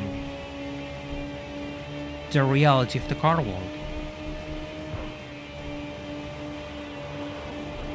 Again, just enforcing things at gunpoint will never solve anything, and if you want different companies, then you have to make sure that those companies can actually exist in the first place. They're not gonna exist if everything is so hyper-regulated that nobody can do anything. All you're gonna have is right now with massive companies just trying to survive and taking all the options that they can to actually keep pulling along.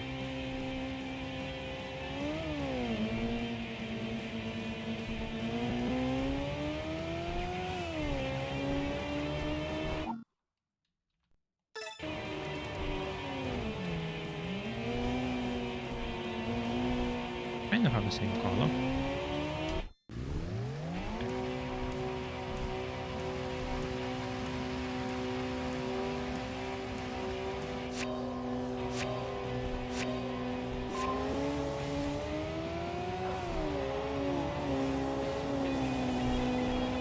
Exactly. It's a problem of regulations. At the same time, if I tell you in 10 years I'm going to ban every single thing you're producing, what's going to be your response to that? You're gonna scramble and try to put that technology into every single thing to see, one, if it works, and second, make sure that you can actually, sell it. That your customers are actually ready for the change.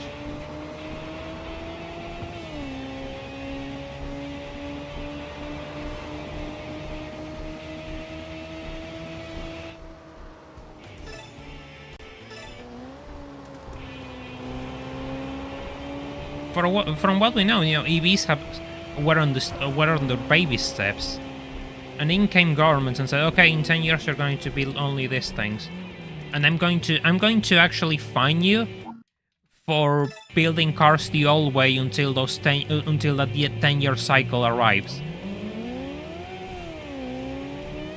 What sort of reasoning is that? That took a little bit longer to stop.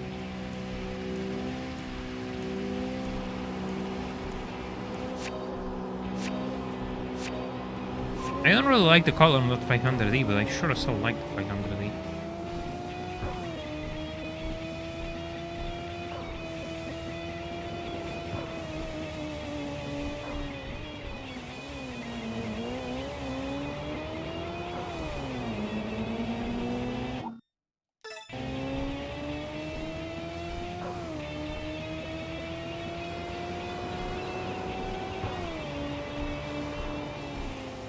Same time, I find like a lot of car enthusiasts as a whole, or well, people as a whole, are kind of guilty of...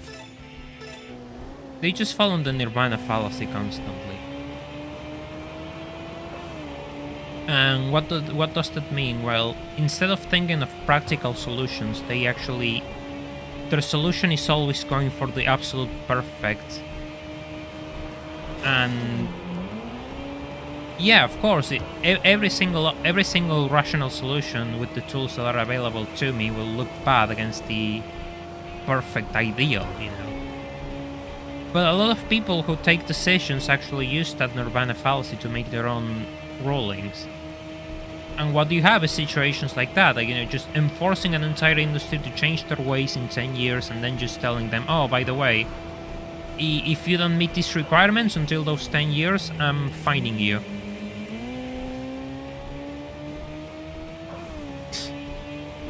That's a clear example of that.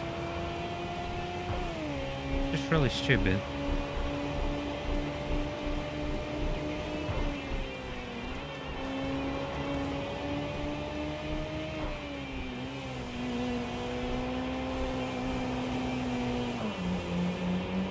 500 it works in white. I don't like them in black. But the cars in black for me as a whole are kind of hard. You miss out a lot on a lot of details. White works pretty well for the 500 though.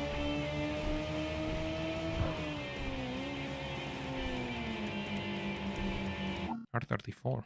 Mint green R34. That's a choice.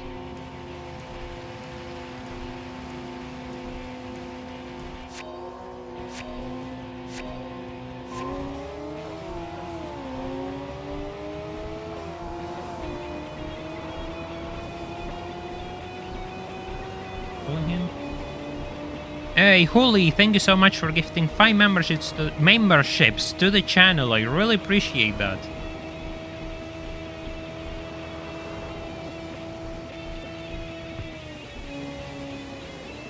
That was crazy. Works. I really want to crash into that. Thanks a lot for that. I really appreciate that. Remember that everything helps at the end of the month, every single membership or super chat, everything matters to help me continue doing this. So your help is always appreciated, no matter how small it might seem to you. It sure as hell isn't small for me.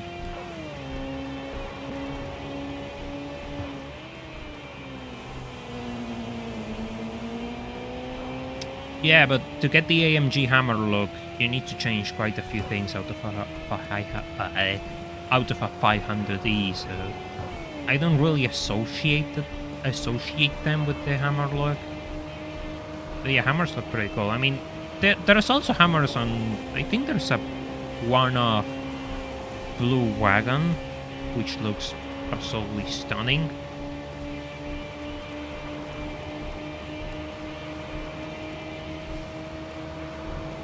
So yeah, there's a few colors for the 500e. Alright, going to leave, never mind.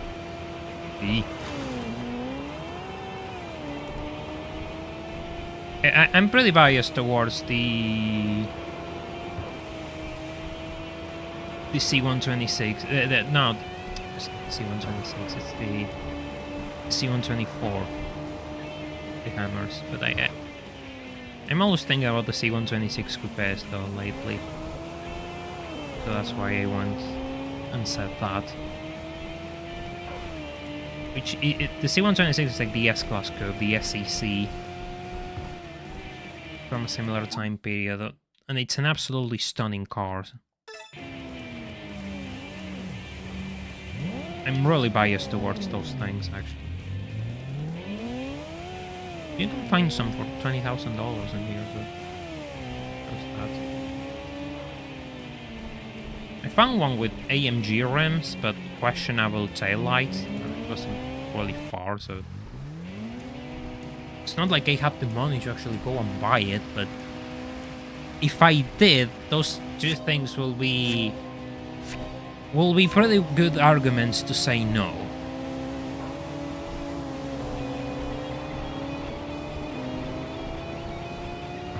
It's funny how big rims just don't look good in all those older cars to me.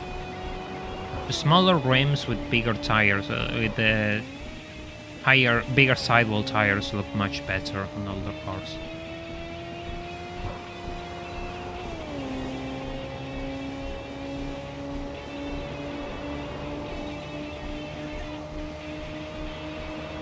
Hey Holy, welcome to the stream, hope you're doing well.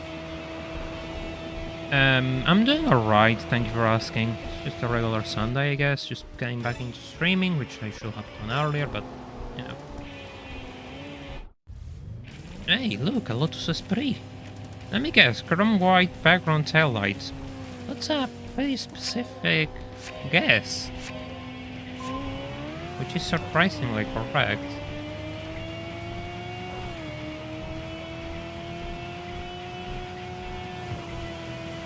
The world is pretty small.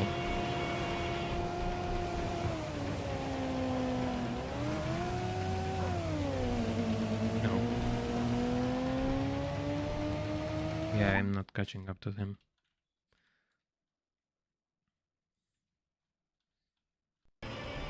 I actually really like the 190, the W201. I really like those. Yesterday when I went out, or my dad lives, there's one park, and each time I go there, the car is in worse condition, so it's actually abandoned or something, which kind of breaks my heart. But it's an automatic, so I'm not sure if we will be friends.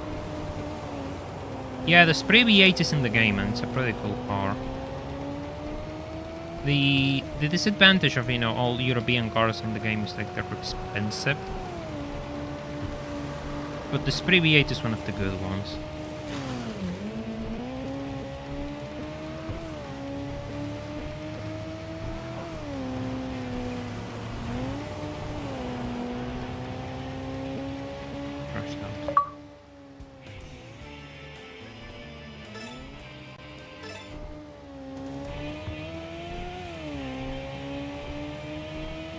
How many races have I done? 10.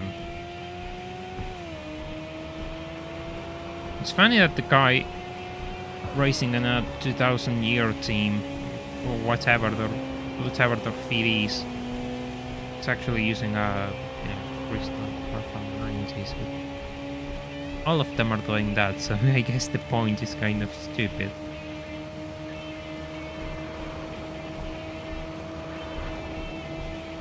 Yeah, I mean, it will be pretty hard to manage that thing in the middle of the rain, absolutely. Let alone dodge traffic cars. Oh. No, here's not the exit. I have it.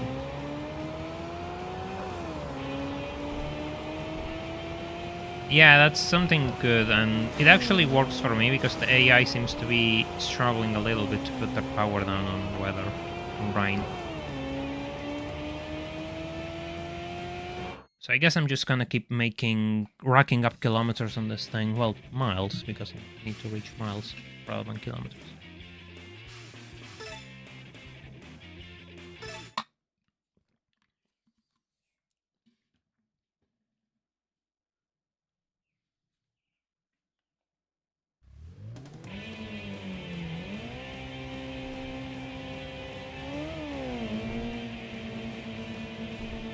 I should have checked which teams are on the area, actually.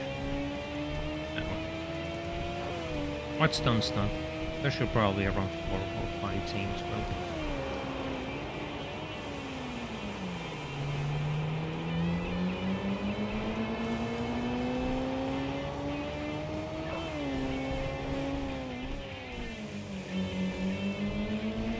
Yeah, if you're struggling to put power down when you're going highway speeds, yeah, that might be too extreme, yes.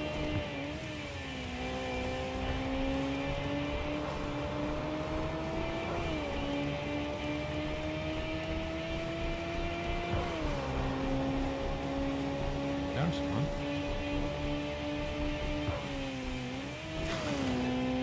I have to go the long way around, but there's one. That helps my mileage grind though, so... We'll take that. We'll absolutely take that. And there's another one.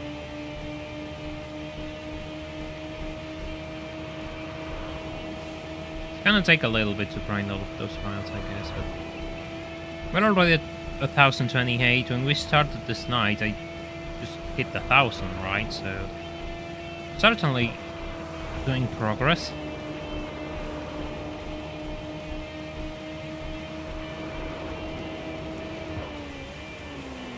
Sure, it might be too much to engine swap the car right now, but it's not like the game is giving me more engine upgrades, you know? If the game was giving me more engine upgrades, then we wouldn't need to do this. But you unlock the final engine upgrade almost at the end of the game, like you have a couple of races more before the game actually completes, so... Odds are, if you aren't just jumping around cars constantly, will make more sense to get the engine swap rather than the final engine upgrade.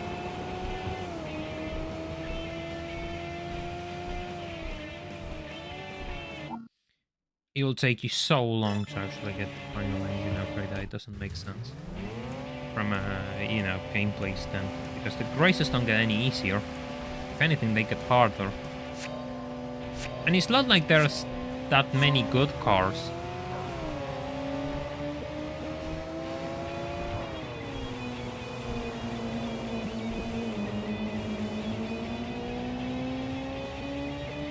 Odds are the cars you unlock during stage 1, like the FD, the GTR, are pretty much solid offerings to actually complete the game. But sure, because you don't have the engine upgrades, you wouldn't know that.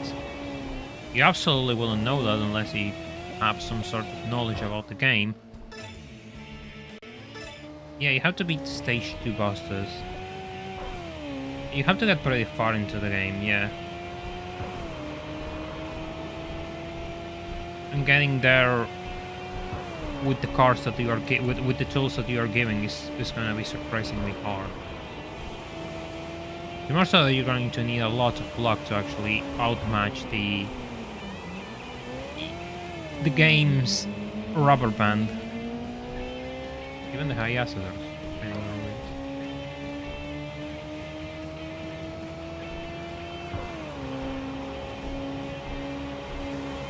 I don't know who you are, but I'm sure I'm going to win against you.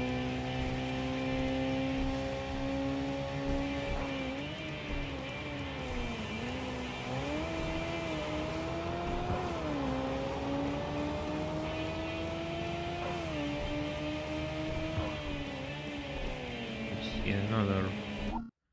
Is that? No, it's an imprezzo. Ah.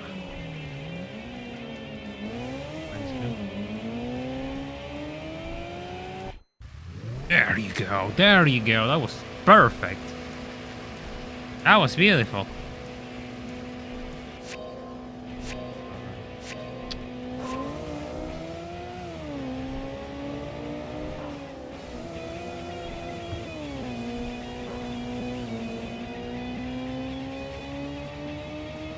Started so far away from them.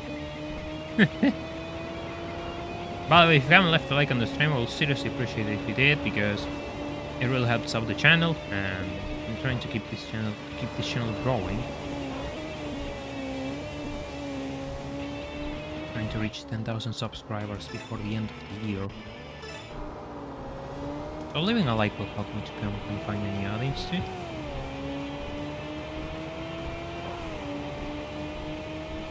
You have to race 9 guys at the same time, yeah, but darts is certainly the easiest one out of the 3 final boss battles, yes. I agree. The problem is, in order to battle darts, you need to clear a Wangan area, which is present on Osaka, and while it's not as fast as the area in Tokyo, it's still pretty quick, so that is a problem you'll have.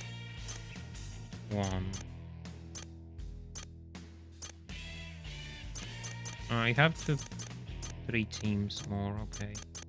See, there's a Wangan area you have to clear. And it can be pretty intense.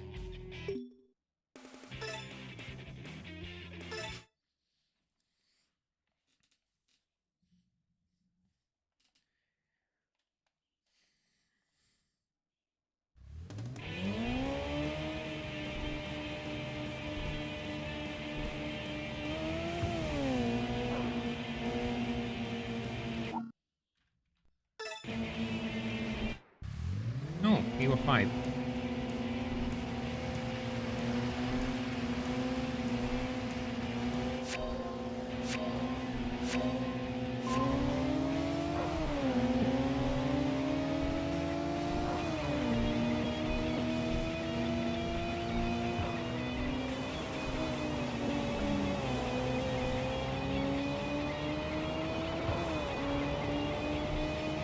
Yes, the GT yellow car. Ooh, yay. Funny.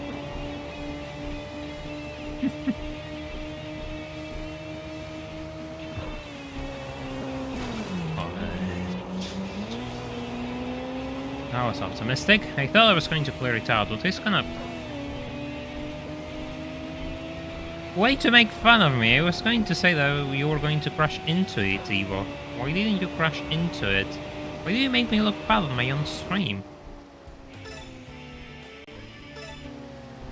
I told these people I have the ability to predict the future.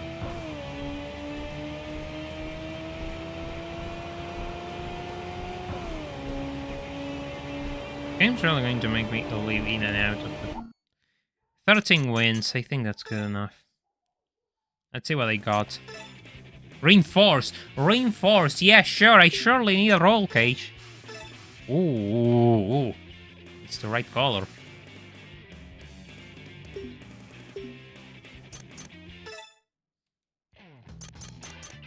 How much is it?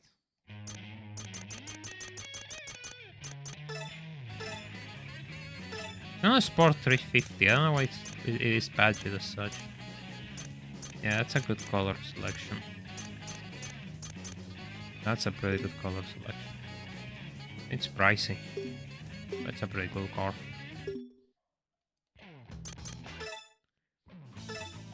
I think one of the problems of this spree is the fact that it doesn't get downforce because you cannot put a wing on it.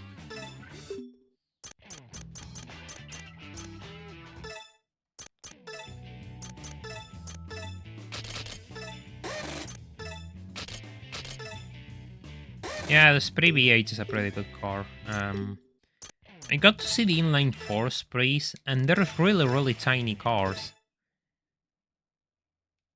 They're super tiny cars, but the one which always gets my attention is the V8. I never got to see one of those with my own eyes yet.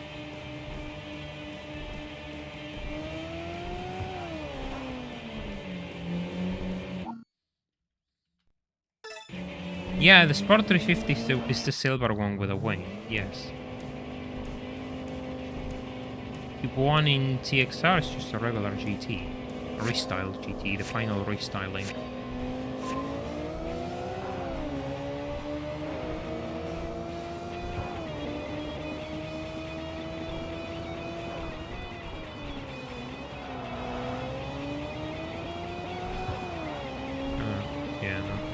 I thought I was going to crush it again, but he didn't.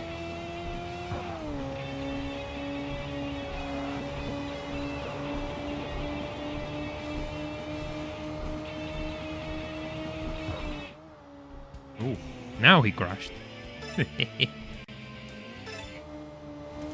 Yeah, I'm not sure if they got confused or they just had a plan to add a different version. And by the time they realized it was, oh, never mind, we're gonna add this because it's newer. There, the name stuck. There are a few cars which have a different name from what they should have. And it's mostly, I think it's mostly the European cars which suffer from this.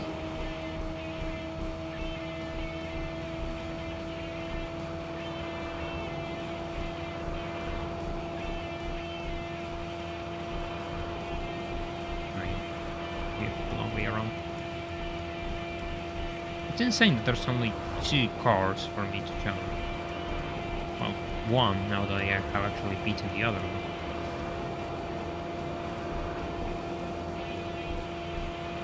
I'm gonna go and find them because it's good for my mileage prime, so... Coming for you. He's going at cruising speed, I'm going at full throttle, so I'm gonna catch up to him somehow. So.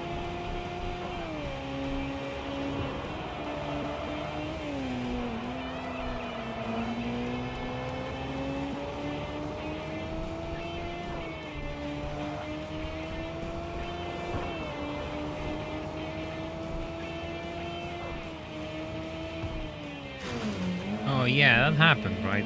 The Sylvia, the S14 Sylvia is running to 200 SX, it's not just an S14 Sylvia.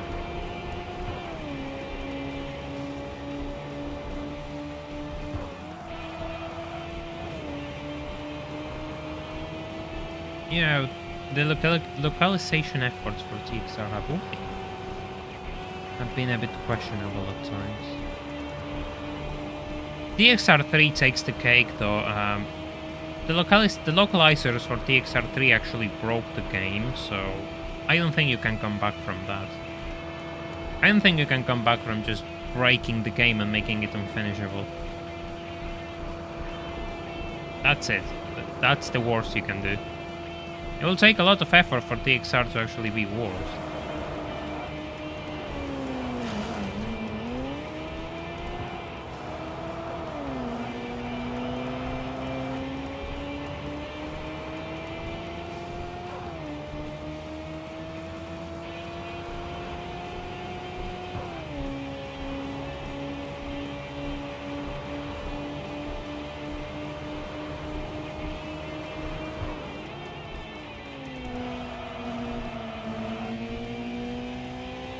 just a bit change. Why will we change the currency system of the game?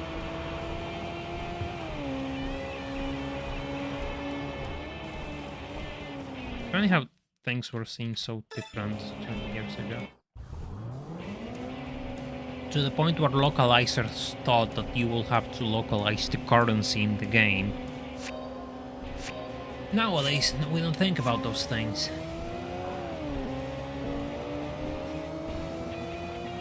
Carousel want to localize all sort of other things now.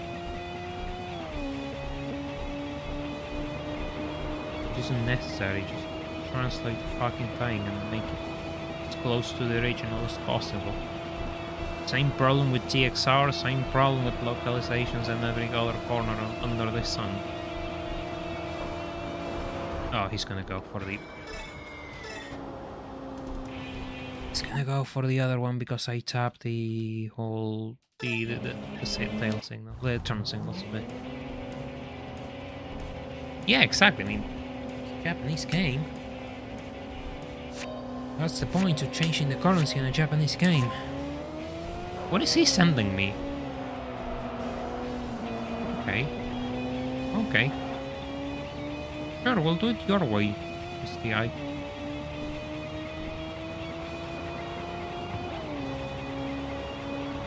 We could have done a little bit different than pushing me, but sure.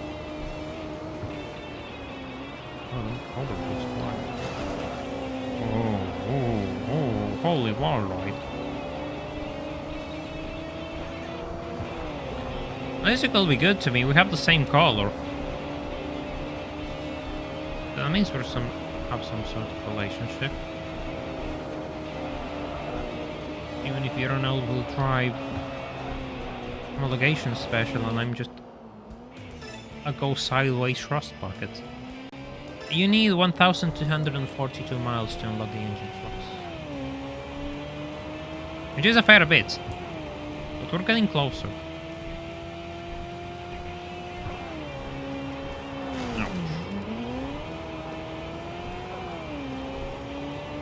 Have to keep grinding them.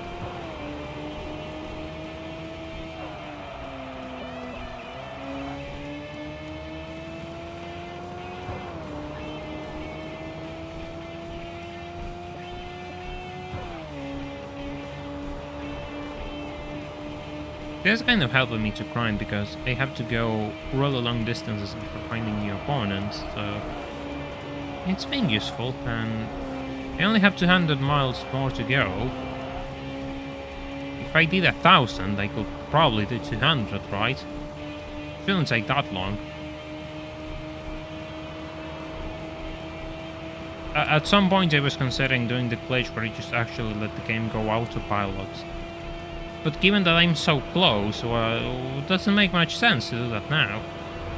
Might as well do it myself. Mostly because I just don't want to set up the whole glitch. Do the whole remove the disc, put on the disc again. I don't want to.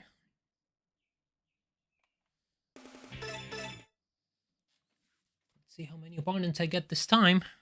Well, it'd be nice if I actually got more than 2. I'm gonna get 2, right? I didn't even get 2. That is concerning. Already battled it.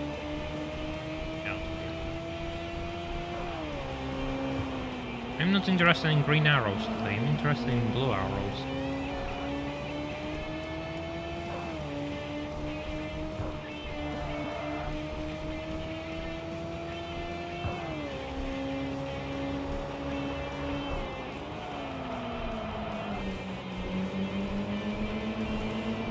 No, I'm not. I mean, I'm not saying it's wrong. I mean, it's a valid trick.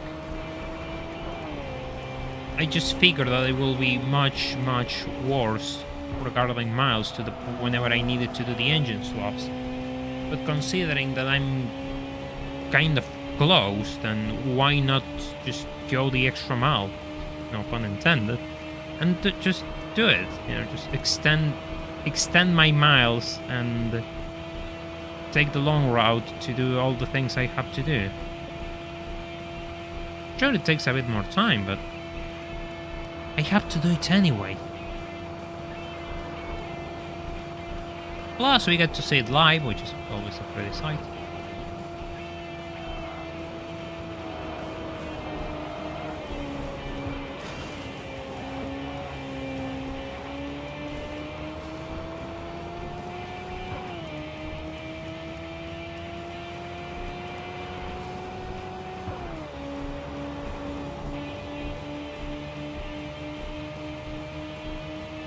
More so the fact that I'm already being outclassed by bosses.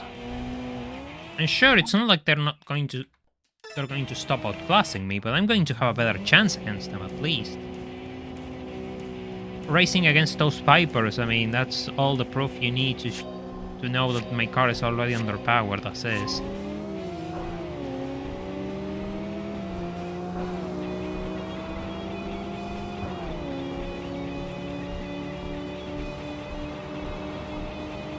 That's not good. Being underpowered isn't good in the game, which is all straight lines.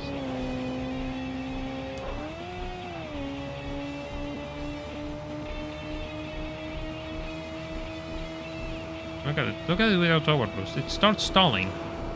Starts stalling instantly. Barely trying to reach 170. Ooh, that was really lucky in my end. That was super lucky how I managed to change lanes. I was going to head into a draw. Yeah, it's a bit harder on emulator, sure.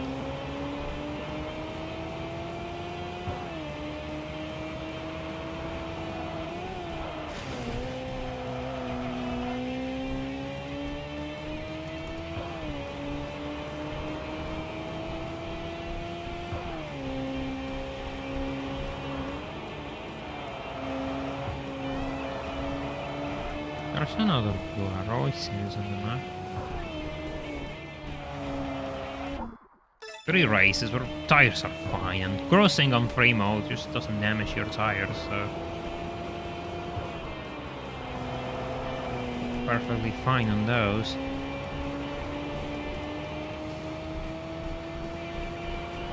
Just know there's one of you around. There you are. How fast do I have to go to catch up to you then? That is the question. Oh, he's turning. He's turning. So my plan to actually get more miles out of him has failed. This can be at the end of this, at this exit. Ah well.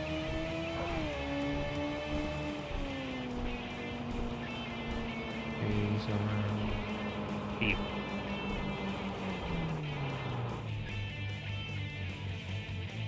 Wait for the ambush. I'm just using Japanese tactics. I'm just waiting to ambush my enemy. Sure, this isn't the jungle, but you know, the instinct doesn't die.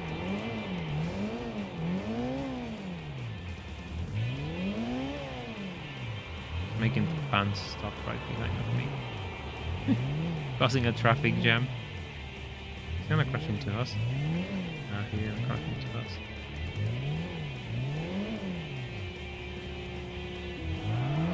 Oh, Corvette.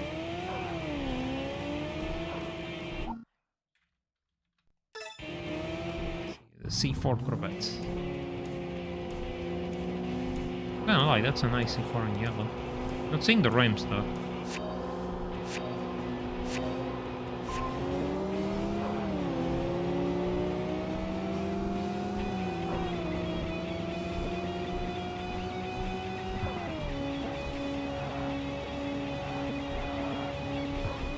Yeah, damn, that's actually a good start.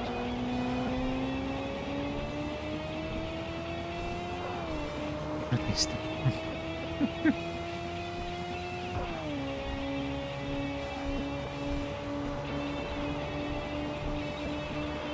You could say that's going to be... You could say that's going to happen whenever I get the engine swap.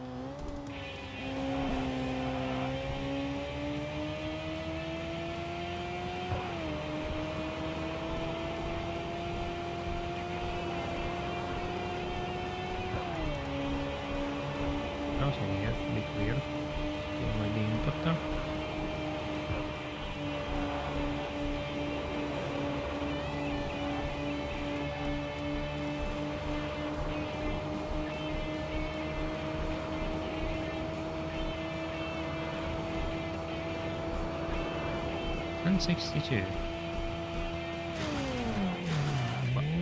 Well, we ain't gonna build miles like that, that's for sure.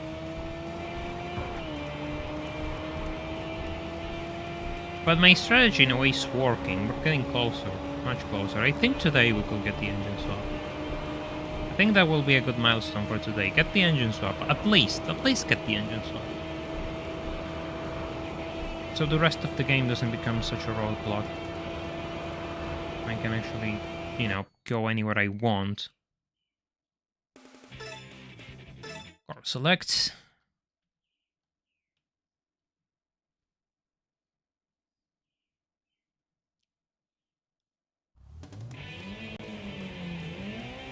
No new opponents on site.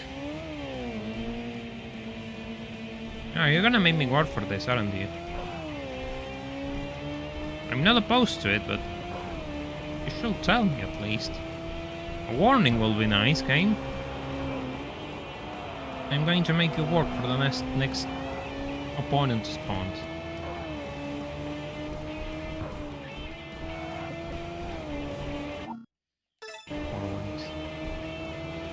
Right, if they appear in pairs of 2 and the last thing I got was 2, then and no, those guys on my left aren't what I'm looking for. Those are on a different area. We don't care about those for the time being. We only care about the racers which appear in this little area.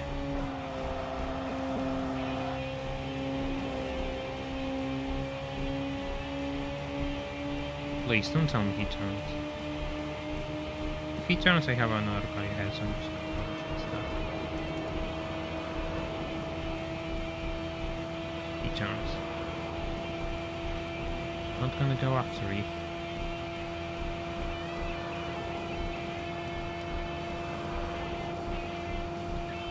Not exactly fast for the game standards, but he's doing a good job of tracking miles. The SR20 is going to be desperate for a swap when this is over though. I don't think there's going to be much SR20 left after this, but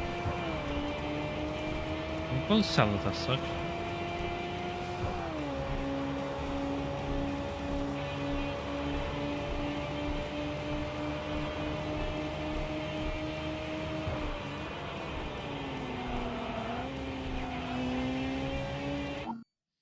Oh. Fotos Europa. Ah. That's a nice shade of lime green for that car. That really works. Europe is another car which when you see with your own eyes you realize how tiny it truly is. It's kind of adorable, really.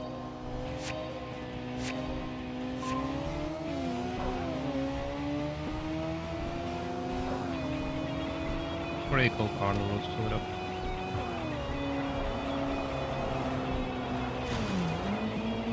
Yeah, pretty much. Never raced.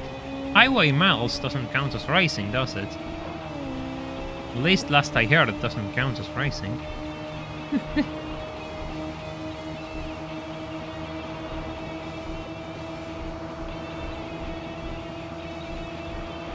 Yeah, they're so tiny. I did tell you that I was going to turn. Don't be stupid.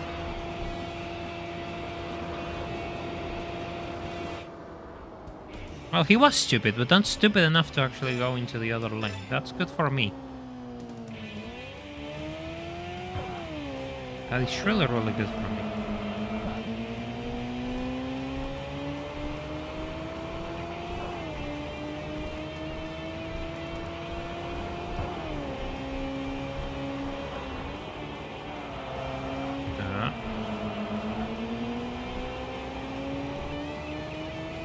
That's a lot of cartridge. No, I mean, the problem is if he went to the other lane, he will have triggered a draw, and that's not good for both of us, for none of us involved here, so it's good that he avoided to do that. It works on my favor.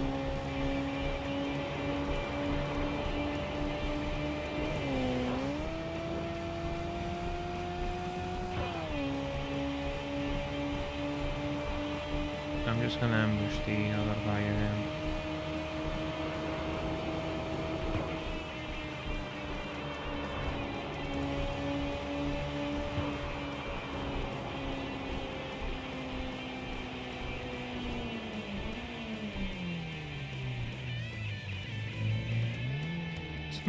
I'm not sure if it loves to do so. It's more so a case of it being kind of incompetent and not realizing what it's supposed to do, because it has its own set path, which in most cases you don't really know. So you have to guess, and you have to use the turn signals to indicate if you wanted to take, you know, the path that you want or the path that it's set for them. But you don't know. Sometimes you just don't even have to set the turn signals because they go exactly where you want them to.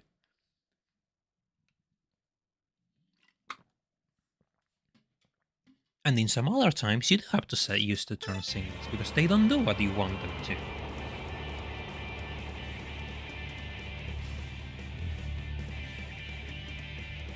Now we play the waiting game for a little bit.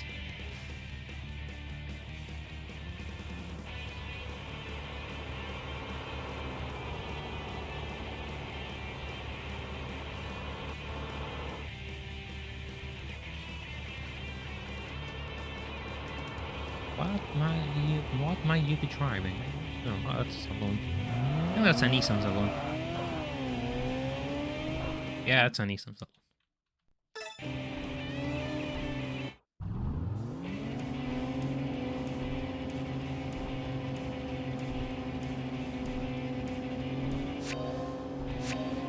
Nissan Seam, I think it is.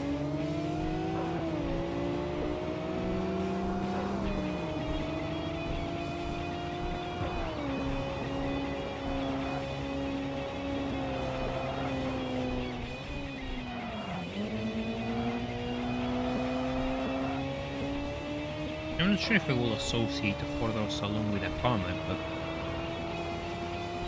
be my guest. You do you, game. Random game driver.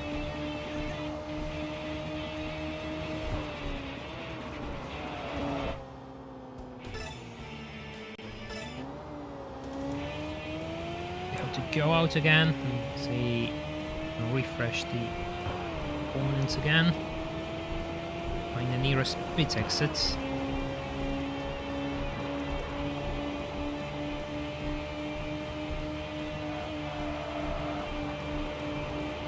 And somewhat interesting but personal, well, personal I guess.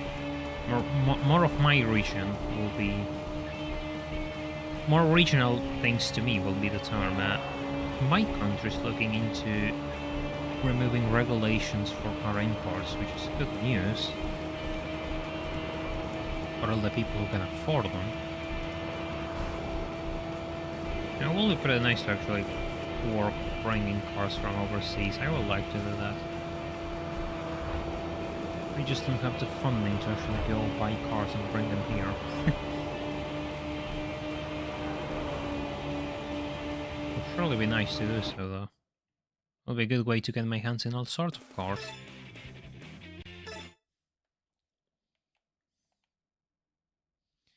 But it is good news because we had the tools, but for a long time we were so hyper-regulated that you couldn't do anything. The costs were so absurd that nobody bothered to use those paths because any car which you could import personally will have so many taxes that, you know, nobody bothered. And the paperwork was so insane that nobody bothered. They didn't say anything about tax removal though, but which is a problem because the rates can go up to 100% for personal imports. Just crazy how I don't think about it. They didn't say much. It was just a mention by someone who was part of the government. They just said, "Oh, we're looking into this," and it's just now we're wondering what's the plan. Funny because I totally have a plan devised on my head which will actually transform the car industry in my country, but you know, I didn't have the tools to make myself known and the funding to actually execute it. So it might as well not even exist, to be honest.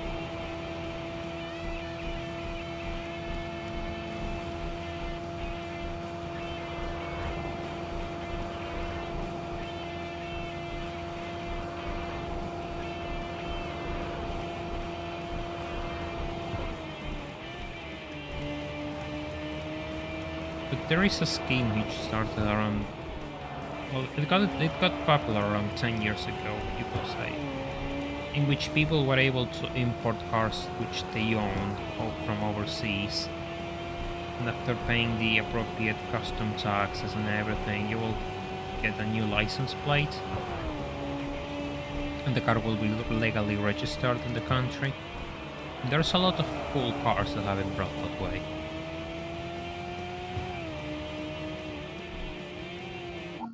By example, a few weeks ago when I went to a car show, I encountered all sorts of cars with those plates, from Lancias, with Porsches, you name it, Ferraris, you name it, everything. They're one-offs, sure, but they're still good sights. Hello, before, welcome to the stream, hope you're doing well.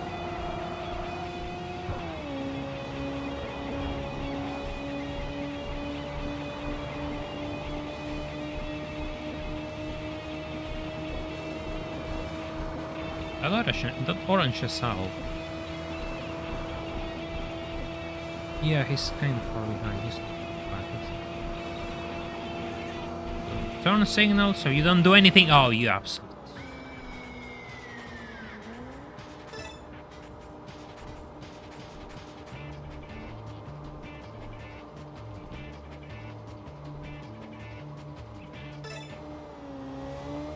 He spoke to some, didn't he?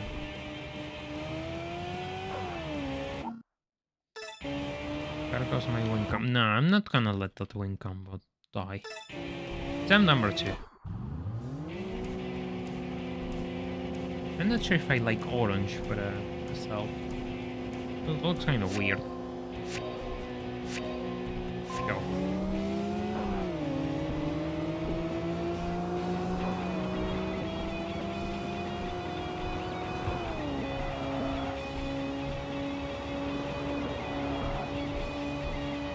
I think the problem lies with the fact that I was on the other lane and the AI got confused. So it assumes that I'm going to the other lane because I was sitting on the other lane, but I switched them at the last moment.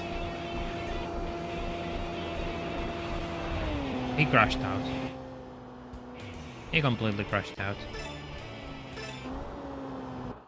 Oh, hey. Hello, Mach 1.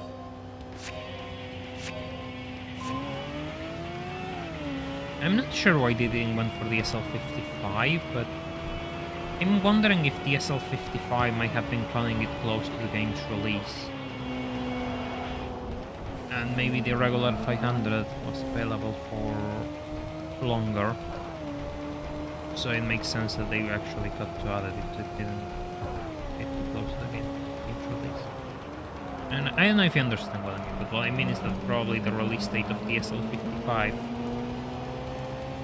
was past the developing date of TXR3, and thus it can be added. Literally. Literally. It's funny how the game calls that the Mach 1, but it's not a Mach 1. That's a Mustang Boss.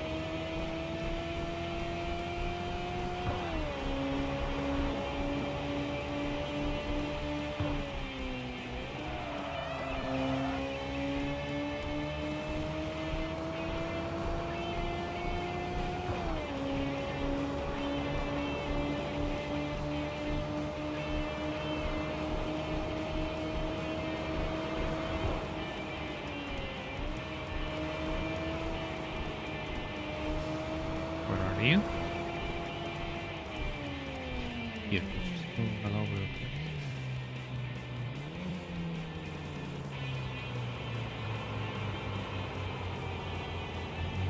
Okay.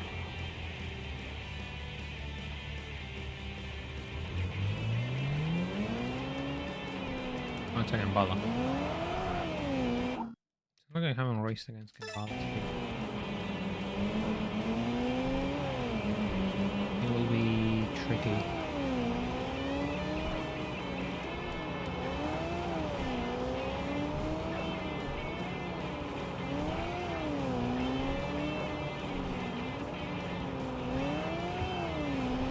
Hey Sniper, welcome to the stream, hope you're doing well. Maybe we can do a bit of pyro. Oh god, that's 13. Stop crashing into the Gambala! What are you doing?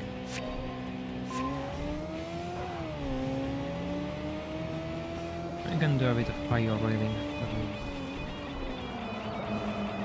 Oh. Sure, that works. That absolutely works. Oh no. Oh, no. Never mind. I lost the car.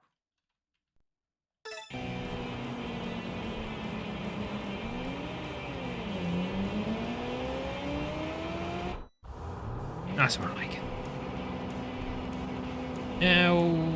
We did the first area of Nagoya too, and I'm just moving to the first area of Osaka because I need to grind miles and get engine swaps. I'm not sure if they're programmed to slow down. I think they are because the chances of encountering traffic are so big that you kind of want to slow down and make sure that you can take this line, because going on the outside, if there's a band, it can be pretty much game over for your race. They're covering rather quickly though, Jesus. This is kind of what I mean. I'm hitting the performance limit of the S13, and the game isn't giving me more engine upgrades, so yeah, we need to get that engine up. Luckily, we're getting closer and closer.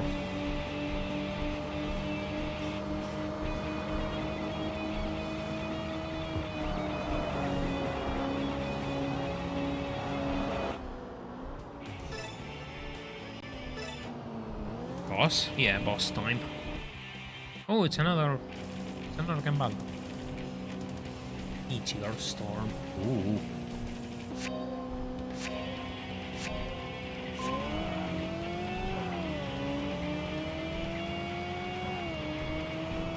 This is where I lose because I actually made fun of him, right?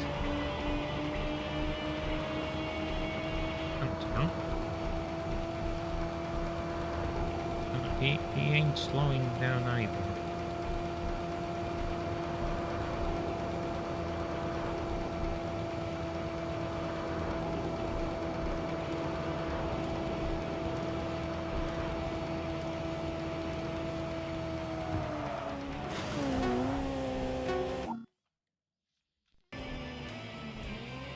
Maybe best to wait a little bit.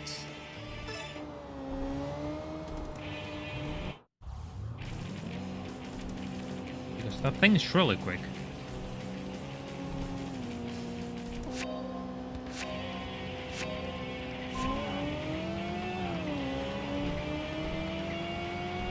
Look at him go.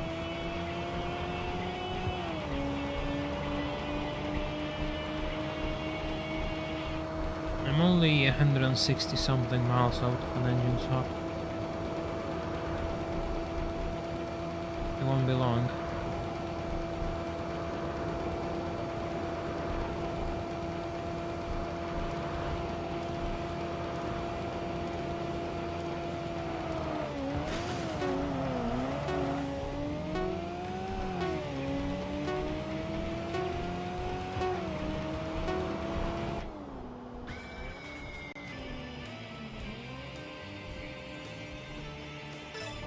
Yeah, I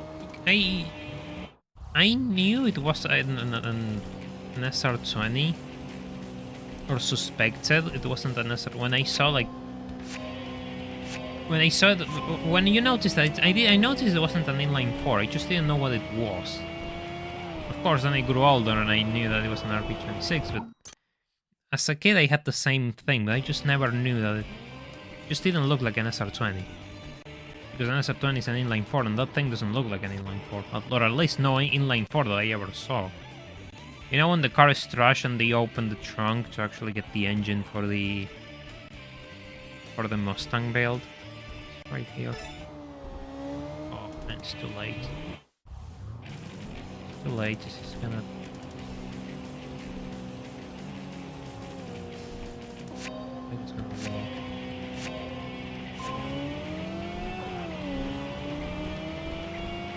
This area isn't the slightest of the mark. I don't know, this is actually a pretty useful trick if you're really desperate, trying to squeeze the AI into areas of the map where you have the advantage. Oh my god. No way. No way. No way. That will have been the best overtake you have ever seen. And we both go and crash into the same thing. It's just...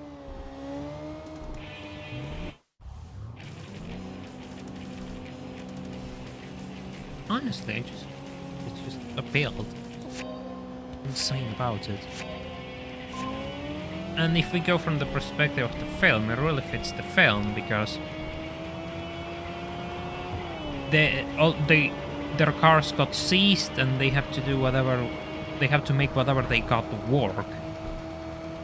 So they have an engine, they have a shell, have to put them together. Otherwise there's no car and you lost the race because you didn't show up for the race.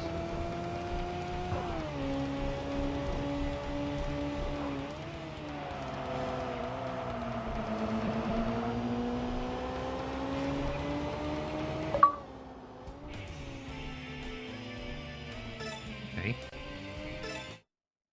And here comes the team which rules this area, which I'm not going to battle right now. Just find it funny how grainy these cutscenes are.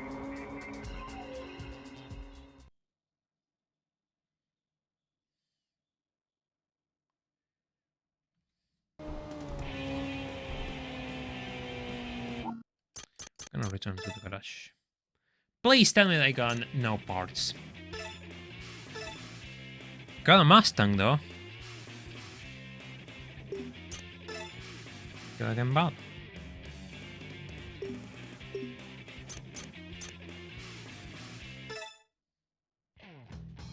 Blizzard Maniac Soldier. I have no idea why I'm called a Blizzard Maniac Monster Soldier, but sure. We'll roll with it, I guess.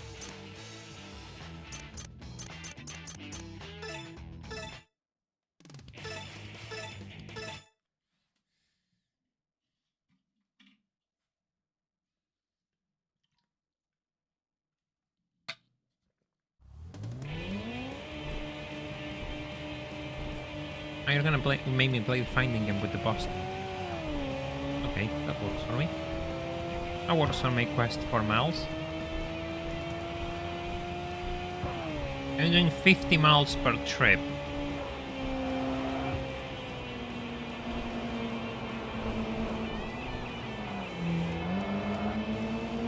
Light speed Buddha. Yeah, I remember that one. I didn't got it in this playthrough, but I know it exists. I have gotten it before. I mean, people like to talk. People would like to tell that there's a way of doing the things when it comes to engine swaps of cars which should not mix or whatever. It's just really stupid. If you can do it, just do it your way. If you can do it, just don't do it. It's fair enough, but don't get in the way of people trying new things, you know? Because you don't know what their intention is, or maybe they just want to have fun with it. It's their car. Yeah, the GT is pretty good actually, but it's a pretty good car. But it's a car which suffers because it doesn't have downforce, so it's a bit unstable at high speeds.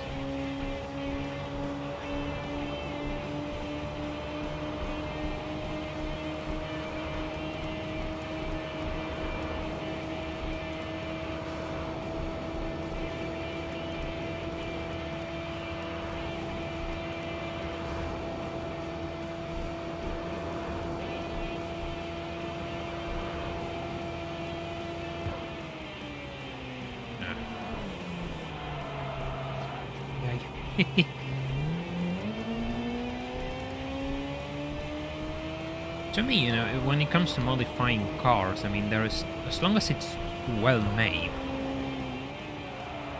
I don't think there's something I'm going to argue. I mean, sure, I could argue subjectively if it looks bad, or if it's a bad idea. However, I cannot argue with, you know, the technical side of it if it's well done. In Discord, I just sent this morning somebody who converted a Nissan Ford Sierra into a pickup truck. And I'm sure the new paint, because they painted it white, hides a lot of sins. But it looks kind of clean. Even if there are a few questionable choices which made me raise my eyebrows.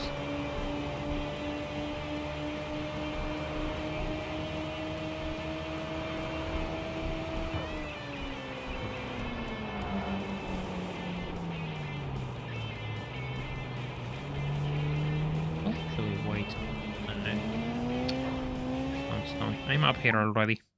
Yeah, the fact that you cannot tune Gambalas is annoying. And the fact that, I mean, sure, I understand that you cannot tune the engine. But what I seriously don't understand is the fact that they come with no overboost and you cannot enable it whatsoever. That is a huge oversight. At least let me have overboost. There are tuned cars for crying out loud. At least give me that, but they didn't give us that. Kind of, they're cool. Especially the GTR 750. But they're a bit... I mean, it's still a pretty quick car, but it's just, it could have been slightly better. It's still a car which can decimate most opponents, so it doesn't really matter anymore. Yeah, the AI uses overboost, go figure. Good old TXR AI.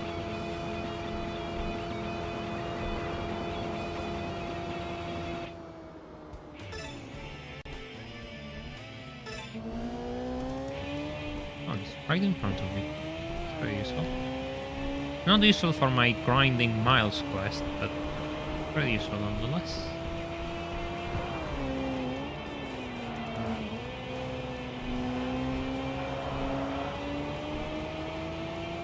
Honestly, I would have been fine if they allowed me to use overboost. I wouldn't have complained anyone otherwise, but given that they don't allow you to use overboost, then yeah, I'm kind of annoyed with that. And it's probably one of the big reasons why I will stay away from them, because they're kind of expensive, and by the time you get them, you might need a bit more performance in some races, and not having overboost really eats away at your possibilities of scoring a victory.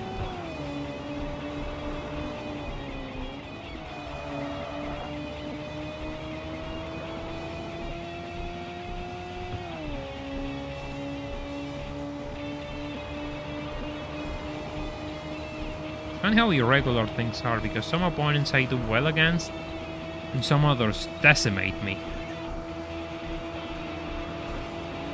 Here he comes, because he finally got a bit of straightaway to open up the RB26. Oof, I almost got it.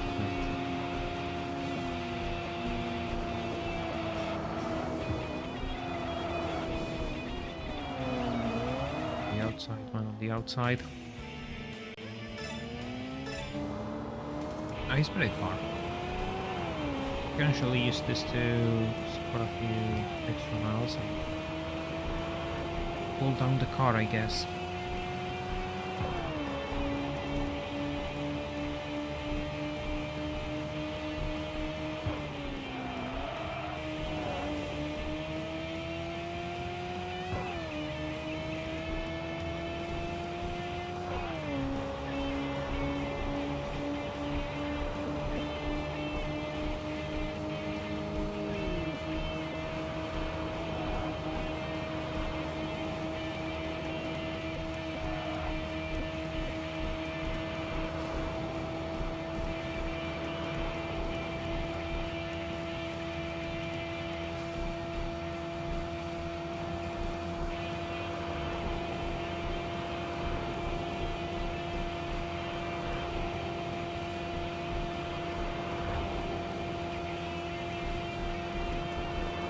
Okay, straight. I'm going to catch up to him at the same time I reach the exit. Great, didn't trigger the challenge. Good news. I think there's 5 racers plus the boss for a total of 6. 16.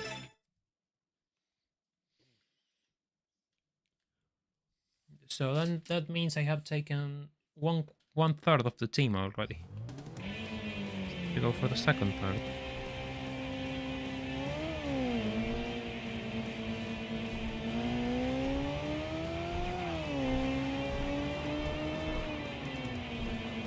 We're gonna enter the last 100 miles required for the engine swap soon. Oh my god, that front bumper does not look good.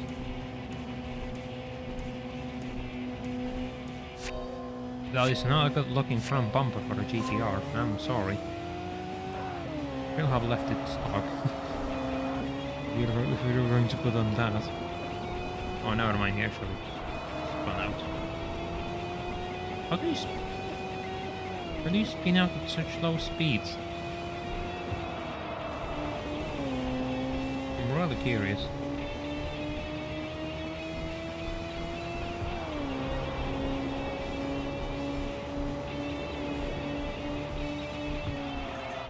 Or GTR.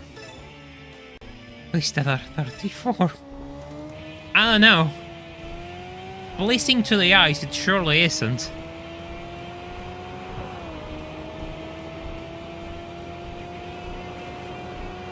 Outside truck car bumper. Also, there's, you know, I recall seeing that bumper somewhere. I just couldn't remember where.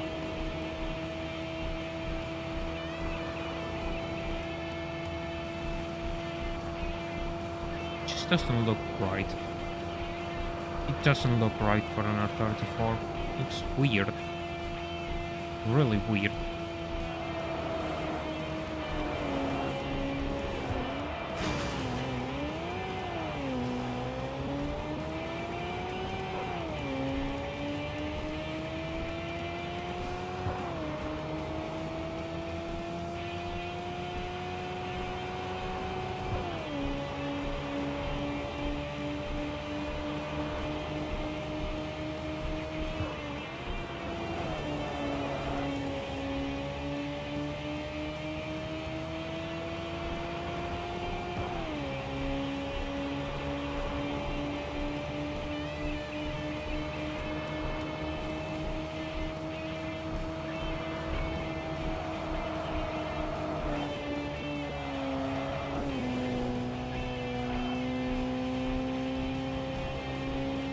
I know there's an orange arrow around here. The end of that, okay. Works for me. 4 miles to grind.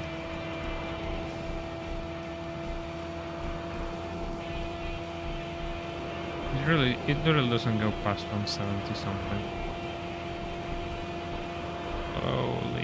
Slowly but surely. 7374 it's its limit without overboost.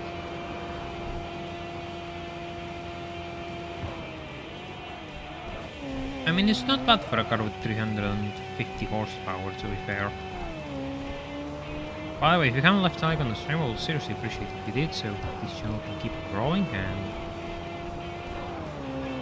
continue to do this for a living. Because this is exactly what I do for a living. Stream and try to make videos on racing games, which take too long to make.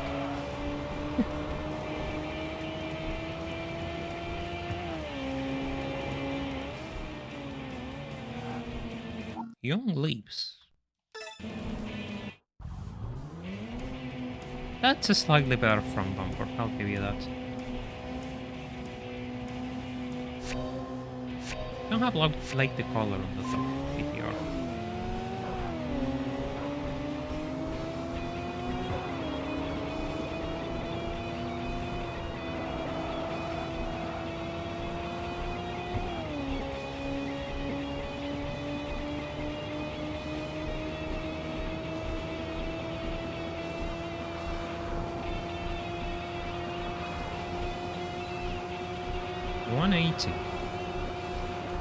Oh yeah, he's going much faster than I am. 2. New top speed unlocked. Then again, when the B-Cross pushed me around, I actually reached 200 miles per hour. Or so the game said, because it gave me an achievement.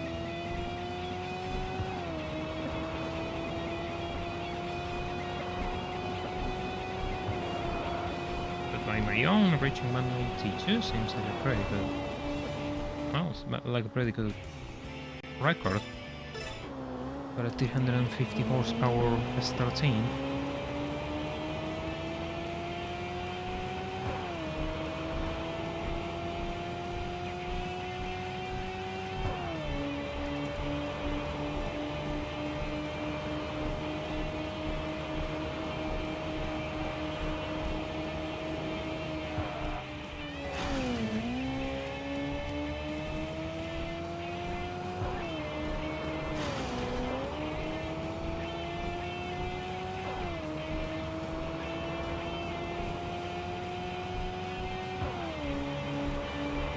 To go into the pit lane for the final third, it seems.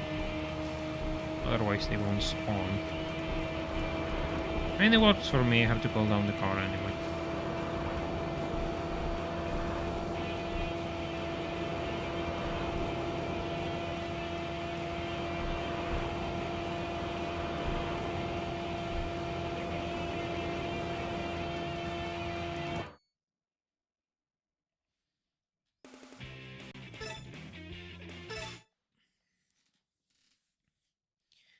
I don't know why the game says names me after a weather condition that just doesn't exist in it.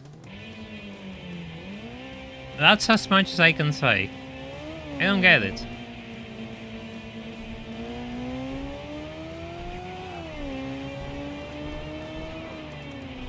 So now there are 32. Yellow though.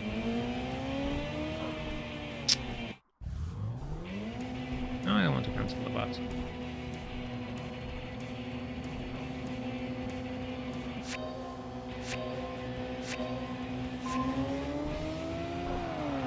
Bumper look.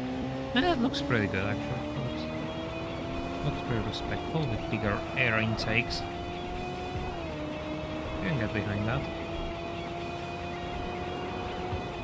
They were improving. Each GTR driver has a better bumper than the previous. If I can win this race without using overboost, it will be appreciated. I have no idea how far into the game I am. We can check after these races are done. Get into the garage.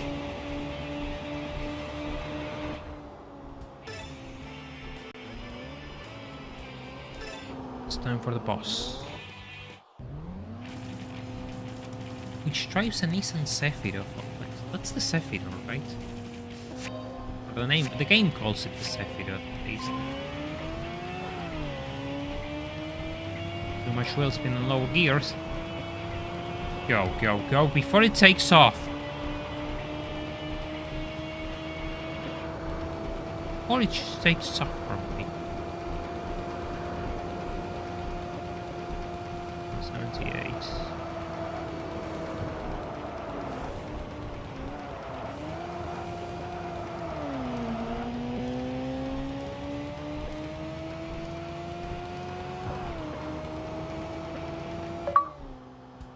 There we go.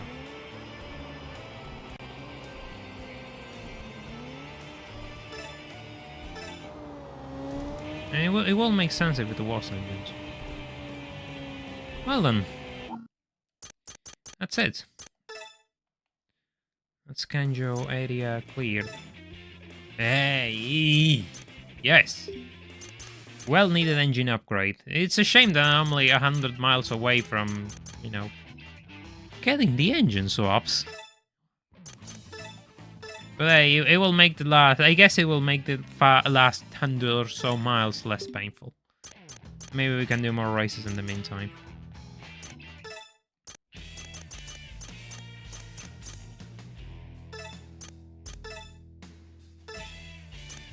Maxima. The game calls it Maxima. I don't know why.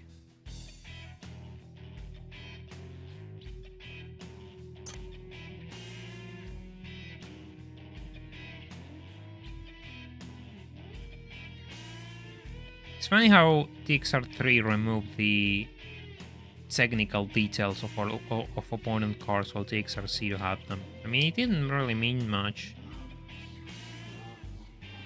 It didn't really mean much at all because the game cheats, but it was cool.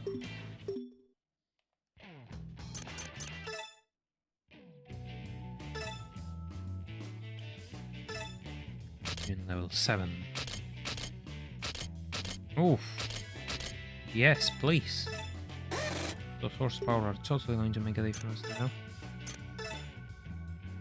Clutch, lighter clutch.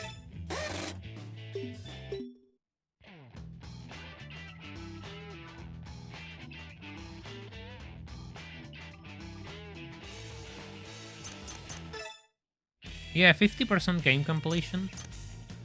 And I have to start moving into the, you know, quicker areas. Like the one gun. No, we're going to keep this until I get the engine swap. I think we'll continue in Osaka. There's also one gun. The Osaka one gun is a bit different though. It's a bit tighter, but still. Kind of concerns me. Whatever. We'll give him a try. We're gonna give him a try anyway. Overwrite the game, please. Not tuning shop, car setting. We're going to shorten that final gear. Maybe this is too much for the upgrade, the power that I have right now. Just right there. Course is struggling as is. Up, down, force, max. Right height lowered. I like the way the car drives, that's fine. I like the way the car drives.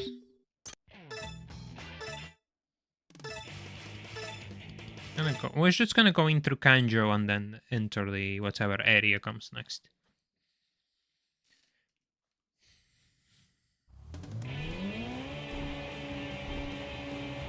Yeah, the AI is so weird. The AI in this game is really unpredictable in the sense that they can give you an interesting race when they cheat, and when they don't cheat, they don't exist.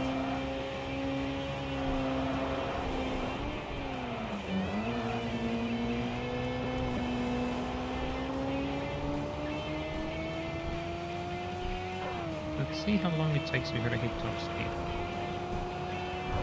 Because I think my setup was correct. Gear setup at least. Just made it slightly longer because there it is. See how it stalls? It just stalls past 150. And it's not like I got, you know, 100 horsepower extra. I only got like 30 out of that engine upgrade.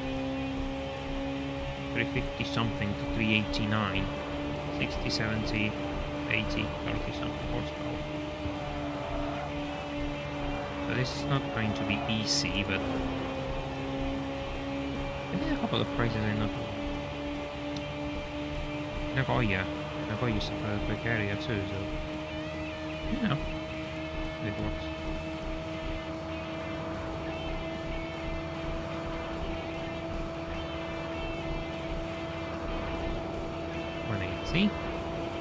Well, it's reaching 180 by its own, which it couldn't do previously.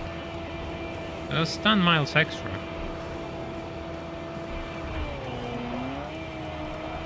With slightly longer gears. You know, makes sense. We'll appreciate weight reduction. See, weight reduction. It's really hard to get weight reduction upgrades. They take a long time to do.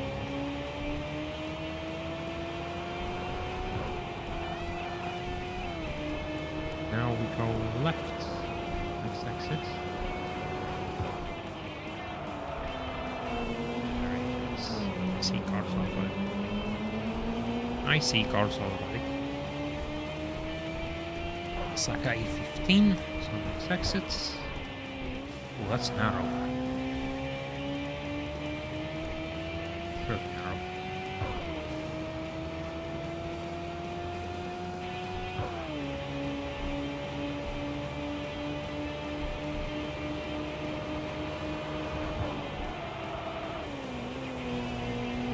I'm not sure if this is the Wangan or the other area is the one. In any case, I like my odds in this more narrow area. More chances for the AI to crash. Sure, my chances of crashing are also higher, but doesn't really matter in the end. Because if I crash, we go back in time. And it's like the crash never happened. If the AI crashes, I win the race, which is good. We won that. A random car appearing behind me. That's always good. It's always good to be followed.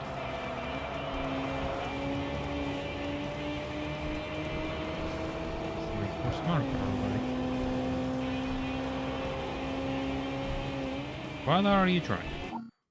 AE111, okay.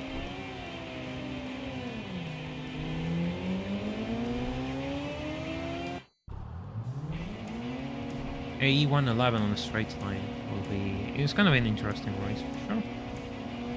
He's got a better position because there's nothing in front of him. There's something in front of me, so if I don't do that, it could have gone pretty bad for me. Thank God it didn't got pretty bad though.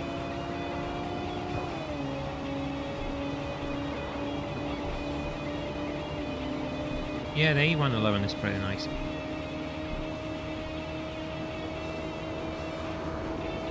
Front-wheel drive tax is, pretty high on those, but they're pretty cool cars.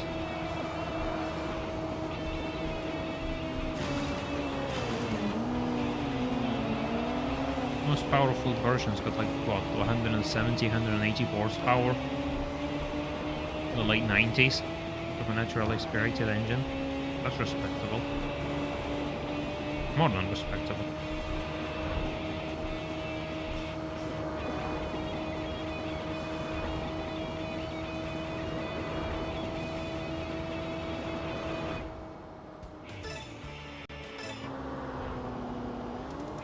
First race, enough. With 111 miles off the engine slot. All opponents at this stage are going to be really rubber bandy. There's no... The game has show its play already. I mean, there's no hiding it anymore. It will absolutely cheat at every single opportunity.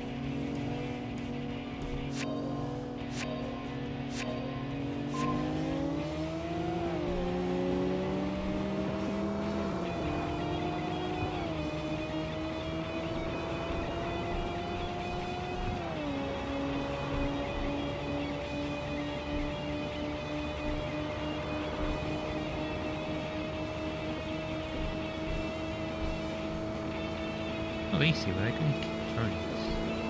Can go also. Slow down though. Oh god. Oh, I remember this now. I remember this now. This is pretty tricky, but the AI manages it even worse. So it's a pretty useful area to actually win races. Yeah. Then you have this turn. Slow down a little bit. Oh yeah, I remember this now. Yeah, there's nobody here, so I might as well take the exit.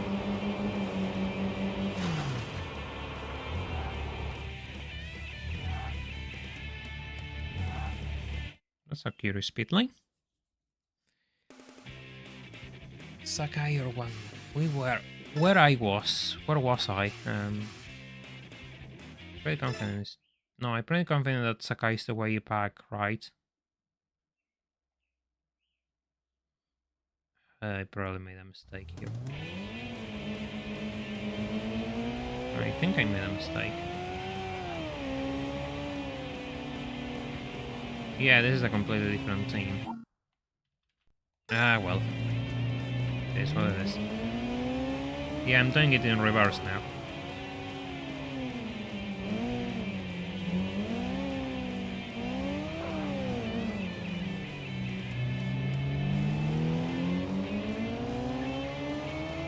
Ah.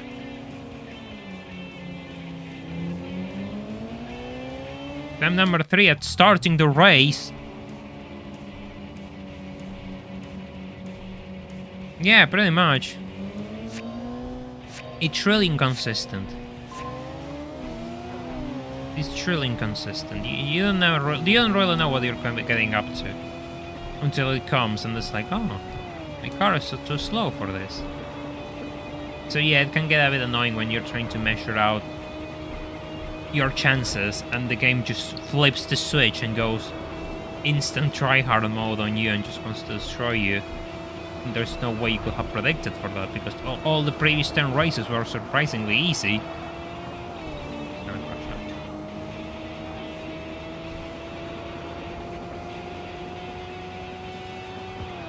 But yeah, I like my chances on this area.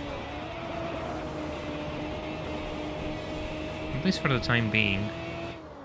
It's gonna get pretty bad when we reach team bosses. If all goes well, I should be able to get enough miles for the engine swap.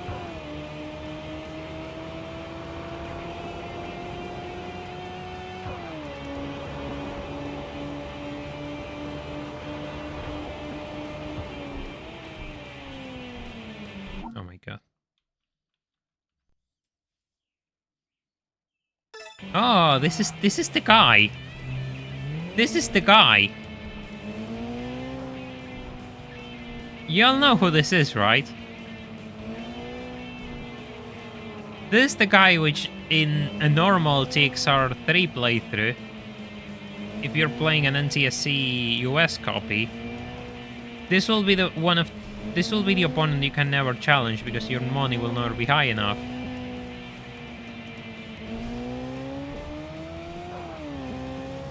Whirlwind Fanfare.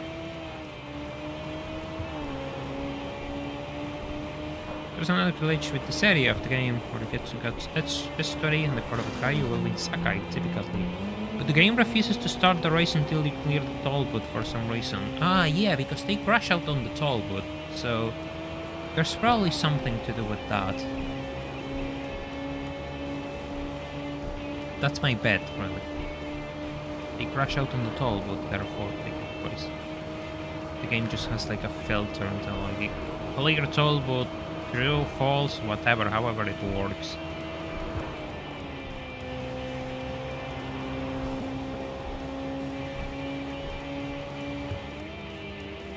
What here? Solid Butterfly. Solid Butterfly is the one that wants you to have 20 million, right? And no, NOB is kind of annoying because you have to use a stock car. I mean, if you're so good, why do you want to beat people who have slower cars? Then you aren't clearly as good. I'm just wondering.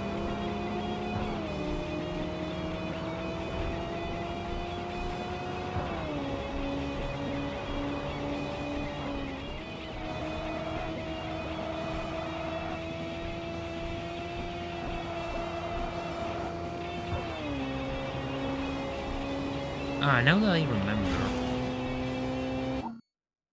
Day 35, I missed it. There's a Wanderer in the C1 loop, which appears... Not sure if it's the C1 loop, it's one of those areas that are available at the start of the game in Tokyo. Ooh, sorry. Got the microphone arm. That's not relevant. What's relevant is the fact that they drive an S-Class, and you can get the S-Class by beating them, because there are Wanderer which appears every 30 days in-game. That's the only condition there is. You can get your hands on an S-Class. You have to buy it first. That'll be an interesting video tonight. Trying to beat all of TXR3 with an S-Class.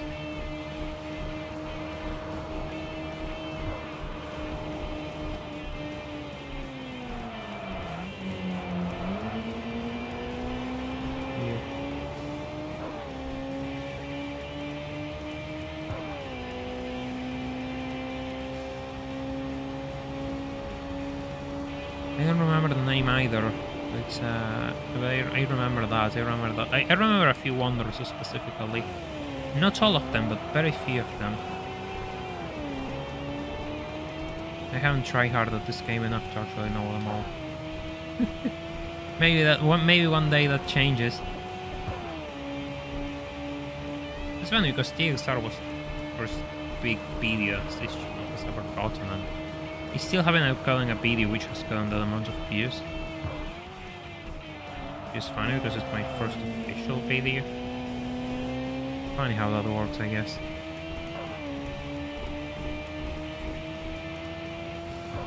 Yeah, it's one of those wonders you don't want to miss, and I missed it.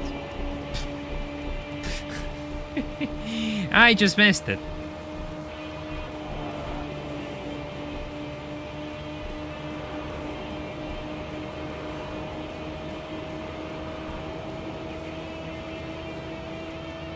Like 5 days.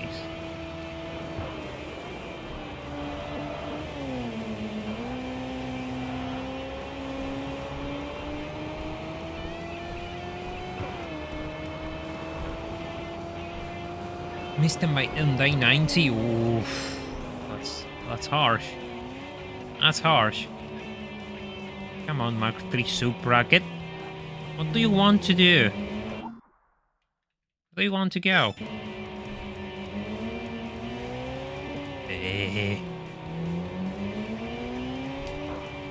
Come on, I pressed this. This game just constantly wants me to do things its own way. I'm not doing things your way, game. I'm doing things my way.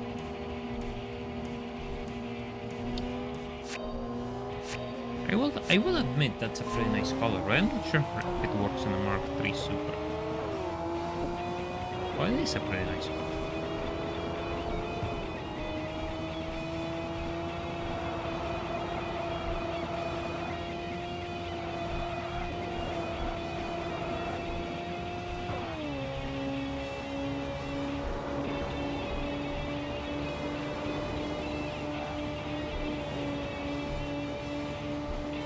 Hammer, I don't remember that one.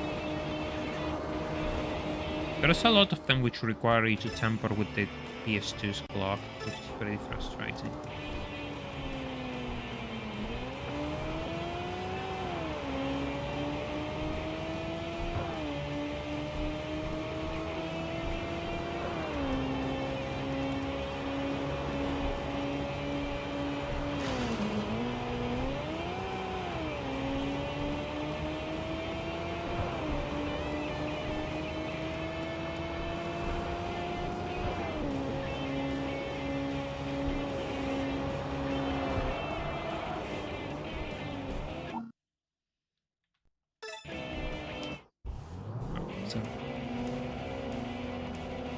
Oh, that one. Yeah, that golf is so frustrating. Yeah, that's so annoying. You need to win a race and quit day, win a race and quit, win a race and quit for 10 days straight. Never leave Osaka. And all of that for a Golf GTI. God. Yeah, I remember that one.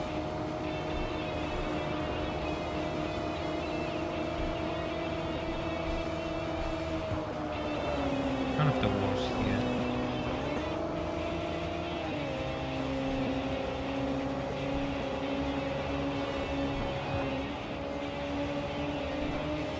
He brushed out. You know, I have chances in this area. I don't know if in the Wangan area how I will do.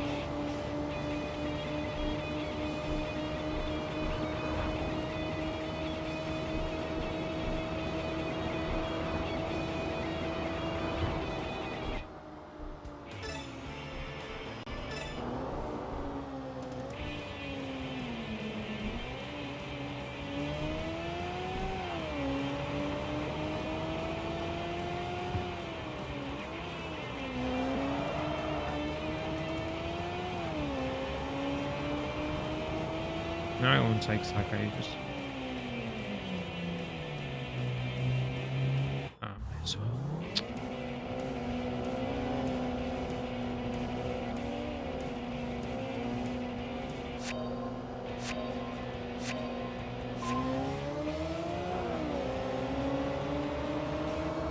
We can take the next pizza area.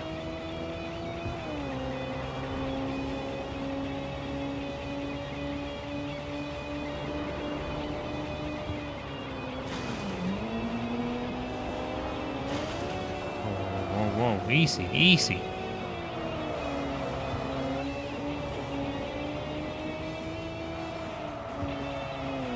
Ooh, this is Harrow. I remember this. Yeah, this is the Tollwood area. Ooh, this is a pretty good area to actually... Yep, do that.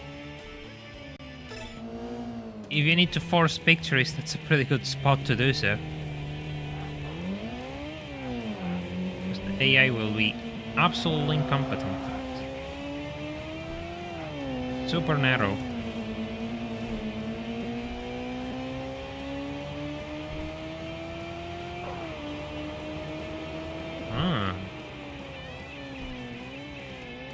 Making the backboards.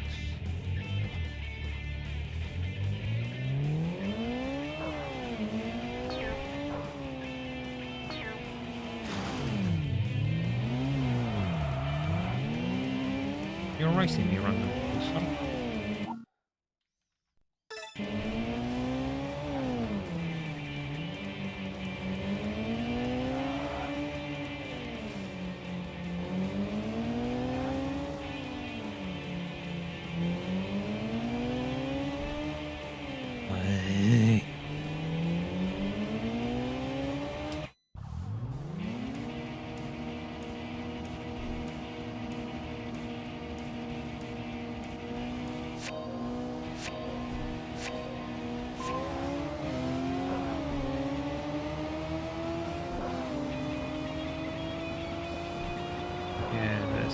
The Pulsar GTIs at the next part.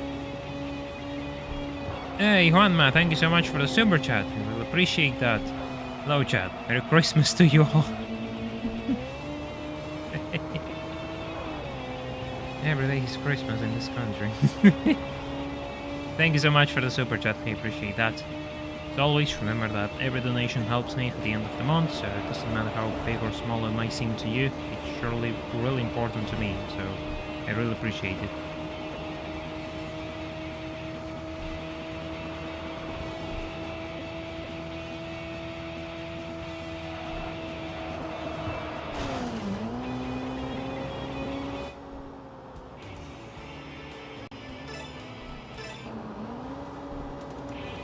There were random cars behind me. Maybe got to actually pull down this thing, though. Must be warm.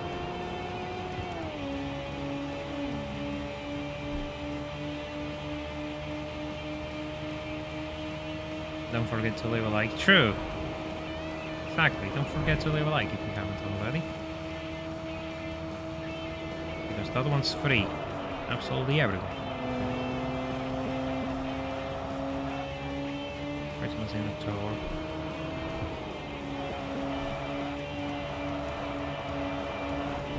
How's Mr. Yellowbird doing? I'm doing okay. No, per usual.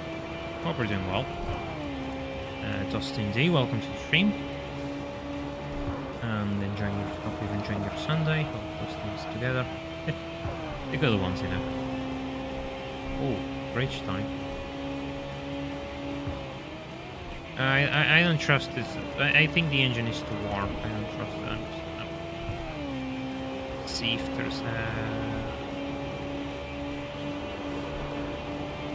there's any way I can go before it goes cold.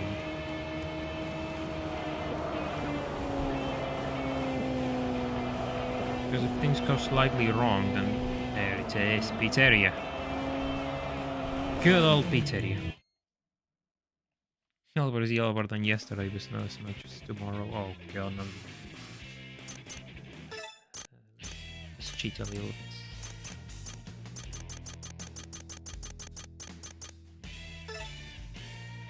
One gun, no, doesn't say. One gun in. Okay, so I'm racing in one gun in.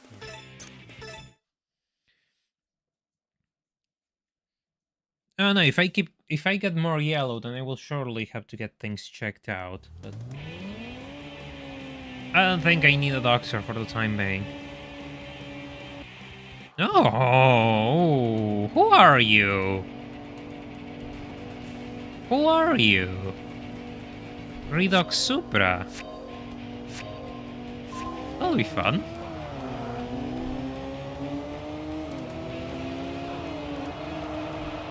Oh god, make the turn already.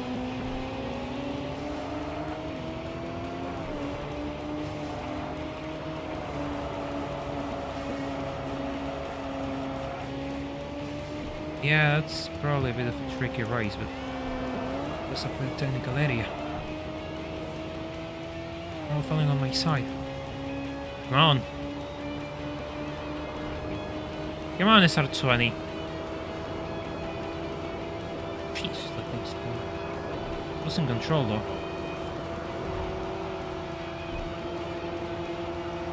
Up to here.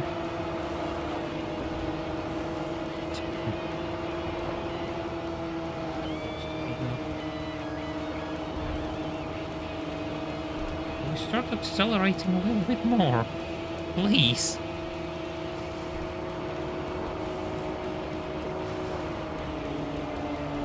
Really, please, I'm just asking for a little bit more speed. Okay. Yes. Ooh. See ya, Blue Super.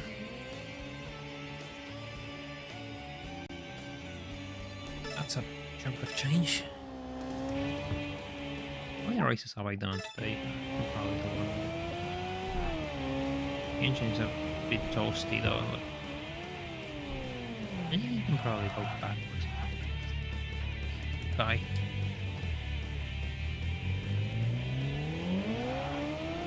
See you, Super. That was a pretty clean race though. I was pretty lucky that I didn't crash out into anything. I forgot that he jumped here. Completely forgot about that guy. But hey, that car is an unlockable, so it's gonna be a list of prices at the end of this night. Hamster King.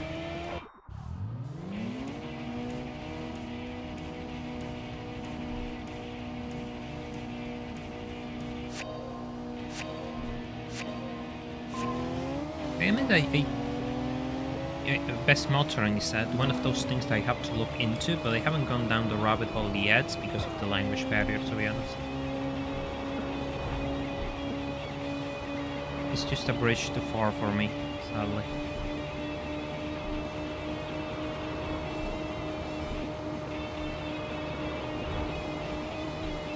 Oh, okay, done.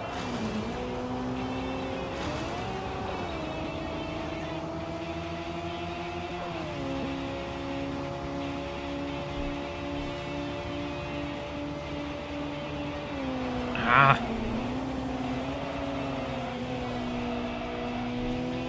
Come on, you blue all-wheel drive box. I'm winning this.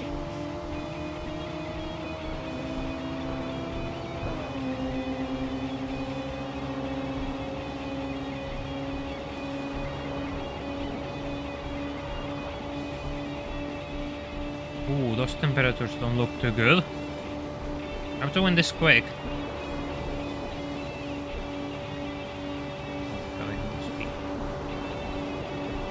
He's gonna crash out on this area. Could you please accelerate? Yes. Oof.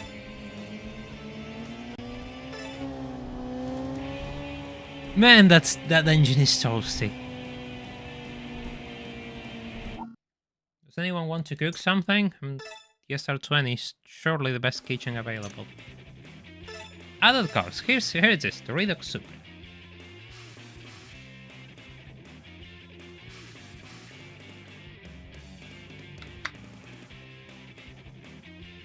Now if it's Blue Glory.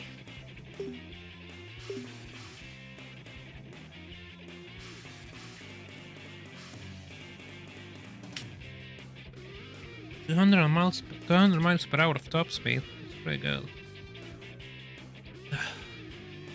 I don't know. The AI saved me there. The fact that they just slammed the brakes saved me there.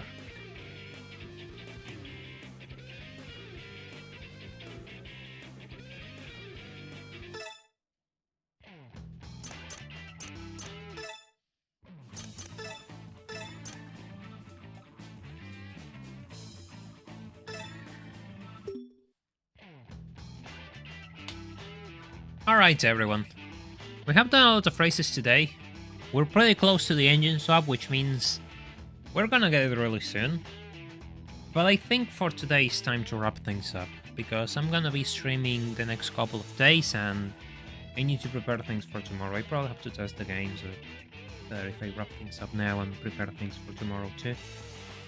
I want to thank everyone who has joined me, and I appreciate that. We're going to continue this soon, promise, while I work on the next video too.